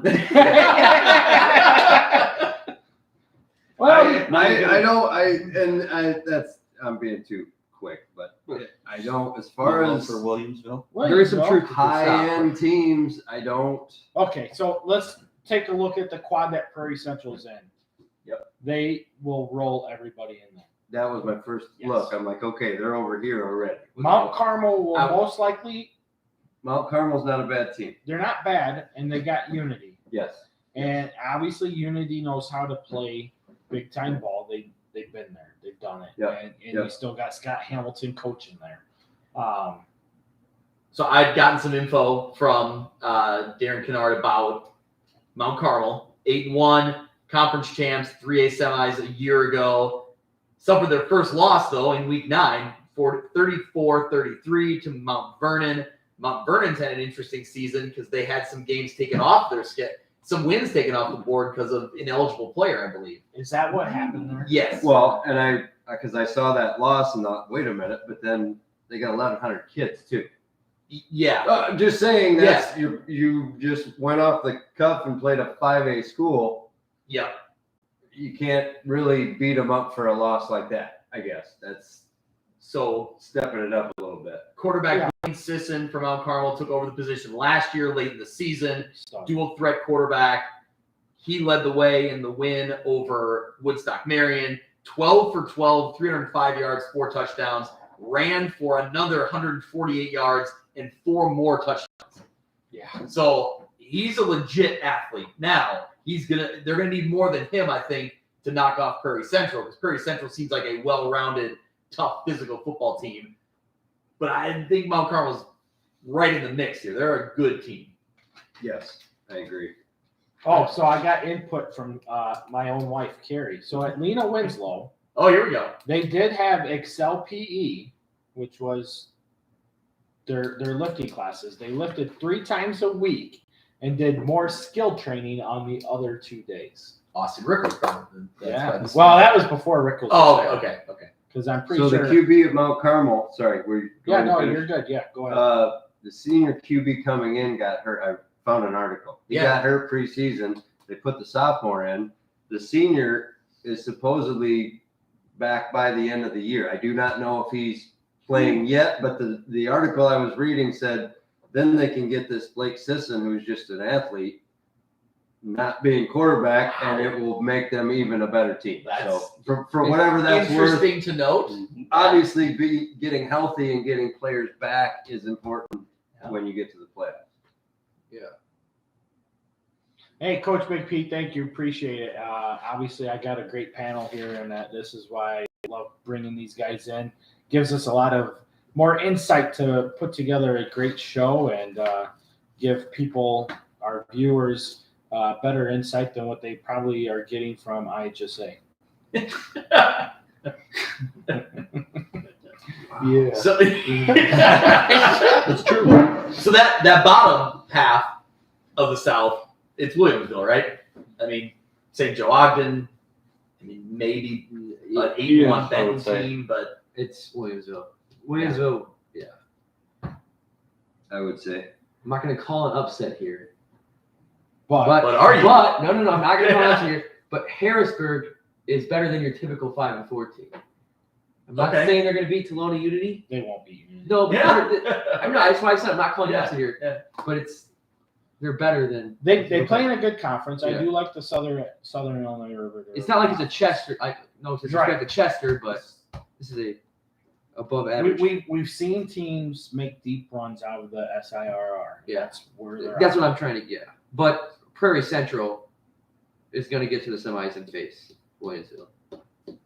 So at the 2 seed down in that bottom half of the bracket, Benton's 8-1. Their only loss in week 1 to Carterville, who we talked about earlier, was 9-0 team. Yeah. So ultimately, though, like you just don't see success, long-term success in the playoffs from teams that far south. You know, just track record is what it is. I mean, those outside Nashville. Come on, Nashville's kind of people fun. don't like stat facts. Okay? Nashville has bucked that trend. Nashville, obviously, state title game a year ago. But If you speak truth, you get exiled. that was it's my old stomping grounds down there. So it's like I've covered teams down there, and You're not wrong though. You're Yeah, not wrong. yeah. I was just looking at. So I have a buddy from Anna. Right? Yeah. Went to Anna Jonesboro. Yep. And I was taking a look. Back in the early 2000s, they were getting to the quarters year in and year out. Yep. Yeah. Never could get past it. And I'm like, oh man, that's cool. Get to school, see his Letterman jacket. I'm like, that's really cool. Then I start diving in and becoming more of a stat nerd and stat geek when it comes to this stuff. And I'm like, you guys play that crap.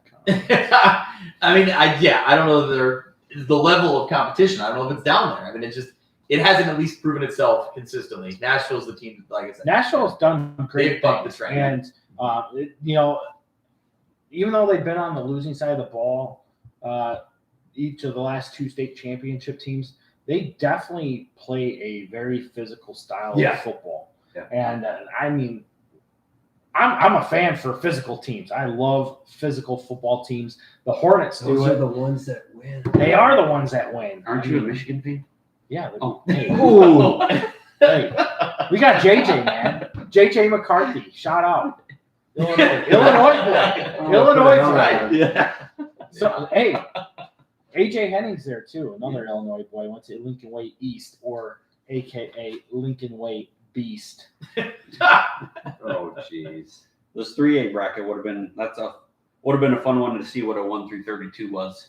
Yeah. And that one is heavy north. No This kidding. is- that would have been. That's For fun when I get home tonight. I'll You're do gonna- that's that. what you're doing. Yeah. And you guys will be like, oh, I'm- they're on the same All right, game. it's still going to be Reed Custer and. Yeah, don't you think it would have spread out? And I have to look at it more closely. It would have spread out some of the Princeton and fun to look Reed at Custer because and it's fun to look at. Yeah. Yes. I want to take a look at 3A South. So semifinals wise, who do you guys have? I think Prairie the consensus Central. is Prairie Central and Williamsville. Yep. But Yeah. it won't be a good game. Prairie Central is a 3-touchdown favorite. I guess That's why he said stop as soon as we got. Prairie Central's going to cover the 3 touchdowns. They're going to state. I should have made my pick too early. I don't want to. yeah. I just. Well, I got a friend who's John Livingood. We've talked about making our road trip together. I have to stop in Fairbury to pick him up to go down to Mount Carmel so we can go to the snake pit together. But his son is a senior on this Prairie Central team, and to say the least, he's very excited about what they have done this He year. should be. Yeah. So, well, any other? Well, Five players over 300 yards. we gotta rushing put for our Prairie Central. projections over. Mhm. What's that? Yeah. 5 players over 300 yards rushing for Prairie Central. So that's they're not just relying on one guy. That's usually good. So, 8-man. Here comes the final part of the show. Who's your pick to win 8-man? Are we gonna say who the state championship? Yep. Who do you got in state and who do you got winning? Yep. So, Tyler, you're up first, buddy. For the top of the bracket, I should actually have this. I'm gonna say Milford in the Park. I think they're gonna get by Amboy, and I think it's gonna be listed as an upset, but I don't really think it is an upset. I think they're gonna win a close game against Decatur Lutheran. You're going at that for the return of Mason. Yes, I am. But that's a big time player. You get your key linebacker, and yeah, Yeah. No, I agree. and then they're gonna play in the state title game. It's gonna be Milford versus. It's gonna be the Polo Marcos. Polo Marcos. I'm not gonna pick it. I'm not gonna not pick Polo here. Oh, hometown boy going with Yeah. the hometown pick. ladies. I can't get beat up and back in town. We'll call it a polo helmet for a second. Yeah, Same color scheme. Yeah, yeah. exactly. But I got Milford coming out at the top of the bracket, and then Polo, Milford, Wow. So who you got winning? Polo. It's a repeat of 2019. Three times. All right. So hometown boy going for the three-peat for his Polo Marcos. All right, Greg, who do you got? Man, it's probably boring, but I'm going with the chalk, and I'm saying Decatur Lutheran 9-0 and West Central at 9-0 going in. I think they're gonna wind their way through it, and I'm going West Central. I think Kirby and Bigsville brings home the state title. I like Meldrum on the defensive side of the ball and Drosty on the offensive side of the ball as the guys who are going to lead the way, but they got supporting cast that they're just playing really good football. I will say what would be cool about that is Bigsville is not that far from Monmouth. Yeah, So that's exactly. going to be pretty. Yeah, you're right. Could be pretty cool state title games right down the road for Yeah, West good Central. call. Yeah. Kyle? All right, I'm going to go out the north, which almost switched my mind once I heard the Milford kid was back. That's a big key. Yeah. But I'm going to go with my gut, what I had before I came here tonight. Decatur Lutheran, 9-0 in the championship game, which should be a great matchup against West Central. I know I'm going to get it from the Milledgeville boys this week at the school. But bring it to me, boys. Yep, Yeah, exactly. like I said, motivation by Decatur Lutheran, West Central, Drosty, Miller, state championship game. That's where I'm That's- going. That's- Yeah, that's That would be electric with West Central ultimately coming out on top. I'm gonna go with his gut as well. Sorry, Greg's not much of an 8-man guy. So. No, the first two I thought of were these two. We had them wrote down. It's going to be like one of the better playoff brackets. I've listened to out everything there. you guys have said tonight. If I'm sitting here listening, not knowing a thing, I'm going with those two. I will say what's cool with 8-man is if you look at the second round, the projected second round, which is a chalk. I think most people say it's going to be a chalk first round. We really don't know who's going to win any of those games. We really it could go either.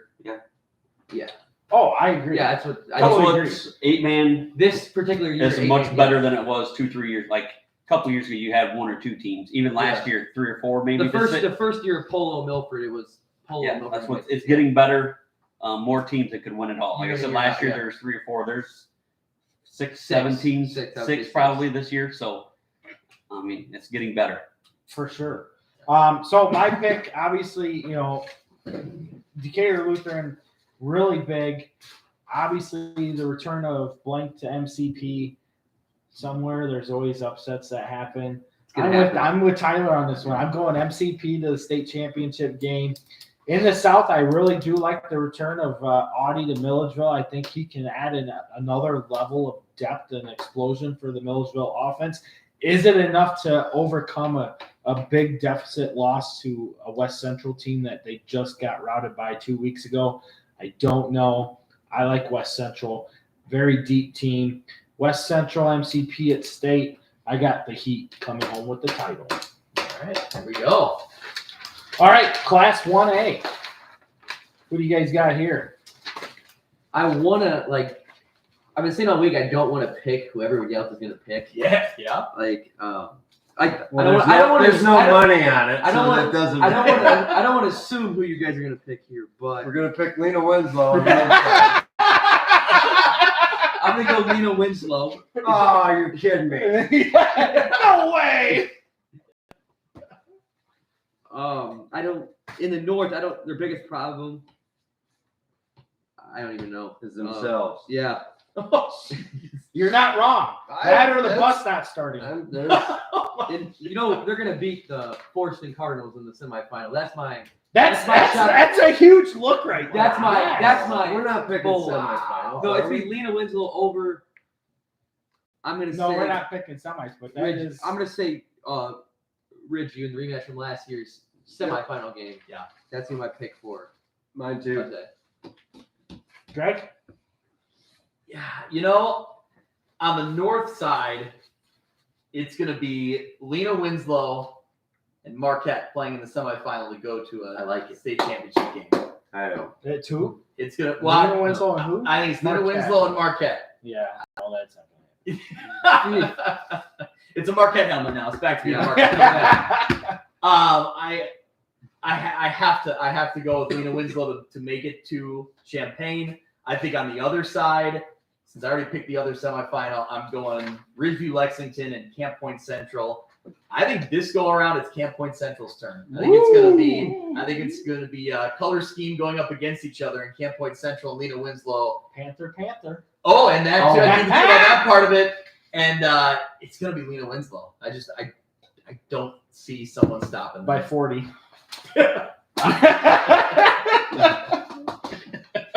In that matchup, I mean. Yep. All right.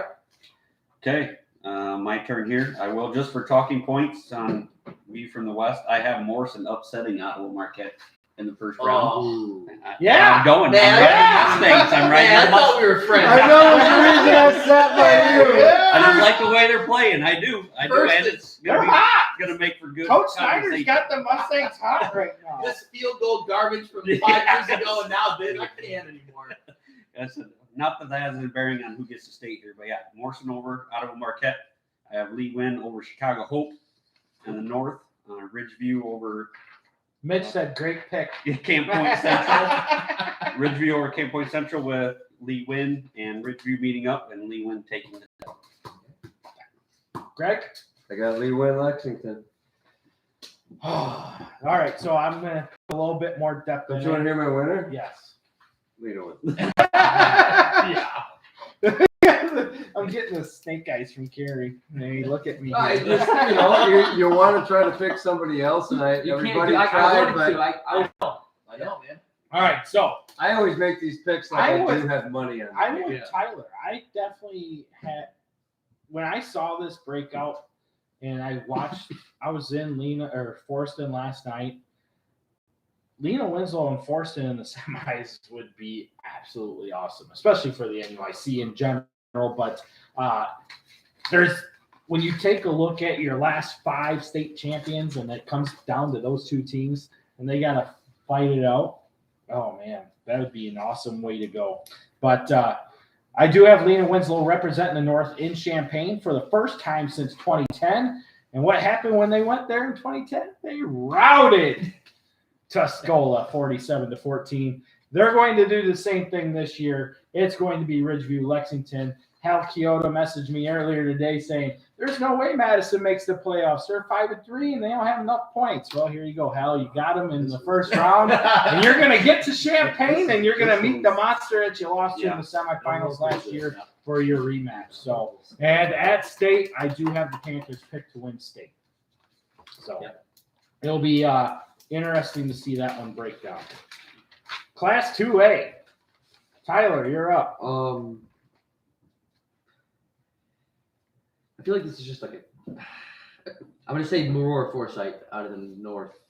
I think they're going to get tested in the quarterfinals big time by Rock Ridge and then get tested again by Bismarck Henning. But I do got Marora Forsyth making it, and they're going to lose to St. Teresa in the state championship. Ooh. I would go Moreau Forsyth, Decatur St. Teresa in the state championship game. I'm going to say Moreau Forsyth takes it. Pretty much the same way. Marora Forsyth, Decatur St. Teresa with St. Teresa taking the title. Nice. Greg? I got St. T, but the other ones, there's some. My first thought was Moreau, but I know you just got a monster sitting there in the 3 seat called Wilmo. I know that's what Yeah, I get. That was what hung me up a little bit, but I'm gonna shake it up and go Wilmington. That's your title pick? No, St. T. Oh, St. T's your I title think pick. they're. Yeah, I have I think they're the best team in 2A. Aurora, Wilmington, St. T, Nashville is my final 4. And Nashville would be my other semi. All right, so Moreau Forsyth Wilmington in the semifinals. Yeah, I like that. Moreau Forsyth returns to state for the first time since 2018. St. Teresa and Mark Ramsey get back to Champaign since they lost to Forest in 35-7 on the same field in 2016. With an key injury in that game too, though. Moreau Forsyth and my guy Tim Riggins, Aiden Reiser yeah. for the title. There you go. There you Big go. Tim Riggins, Aiden Reiser gets the championship for I'm Maroa, with you. bringing the title back to Maroa and Macon County for the first time since 2012. I'm with you. All right. Either way, it's going to Macon County anyway because you got St. Teresa there. hey, Macon County Bold Super prediction. Bowl for the state championship. That's right. Macon County Super Bowl for the state championship. All right, 3A. Tyler. I think the semifinal will be. I think Reed Custer is going to beat IC Catholic in the semifinal, I like that pick. and it's going to be against Prairie Central. I'm going to say Reed Custer in a good game against Prairie Central. Dean said that's a great call. Great call, all caps. I got the same thing. I was I was hoping I was going to go out on a limb. I know. That's what I thought. Then the first guy throws it out there. I was the same way. I had it. I was right along the same wavelength, but I did it last year. I went on a limb and took Princeton. It did not pay dividends last year.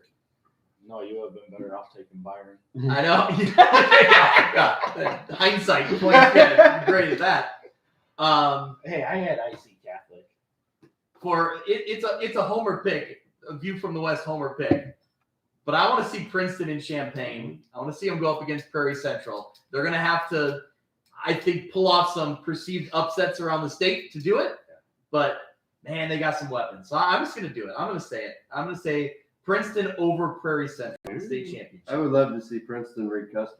Yeah, well, that's the thing. Like, move IC to 4A and let's play the games.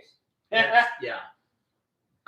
Yeah. Well, even with the enrollment multiplier, they're only going to be 3A anyway. Who cares? Put them in 4A. They could probably win 5A. It doesn't. It's ridiculous either way. Yep. With Tyler, I got IC Catholic to Reed Custer with Reed Custer winning. And they will face, Prairie Central over Williamsville with Reed Custer taking the state title. Good game though, I think. Prairie Central, Reed Custer, or Princeton, or All those games. That's Should be right. great. Yep. Honestly, like I'm a 1A guy. I follow 1A the closest of any of them. But as I saw this 3A bracket shaking out, I was like, I'm going to watch all these games. That's I awesome. can't wait. Yeah. So I'm going to put a little insight into this.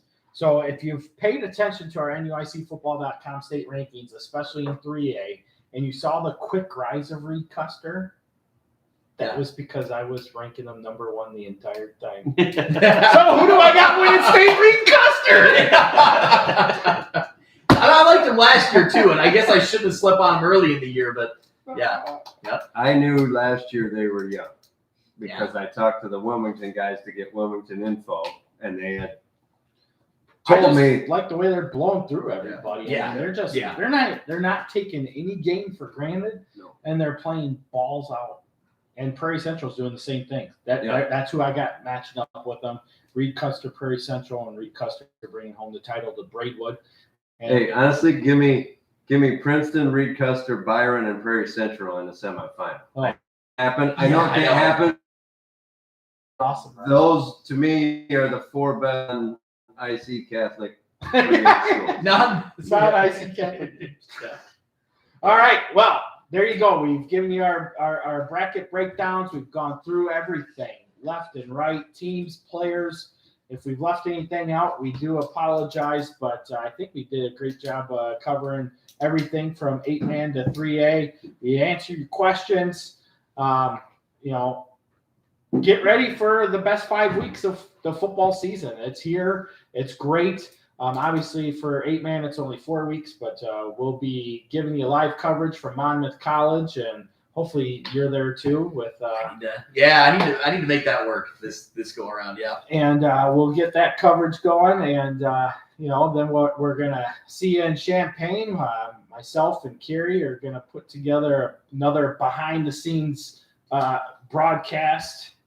This time being down in Champaign, because I have a feeling this is the last time we're going to see the state finals in Champaign. Maybe you're right. So with that, thank you all for tuning in. It's been a pleasure. It's been a ride. Always root for the NUIC. Awesome. Who the hell says we unlike that?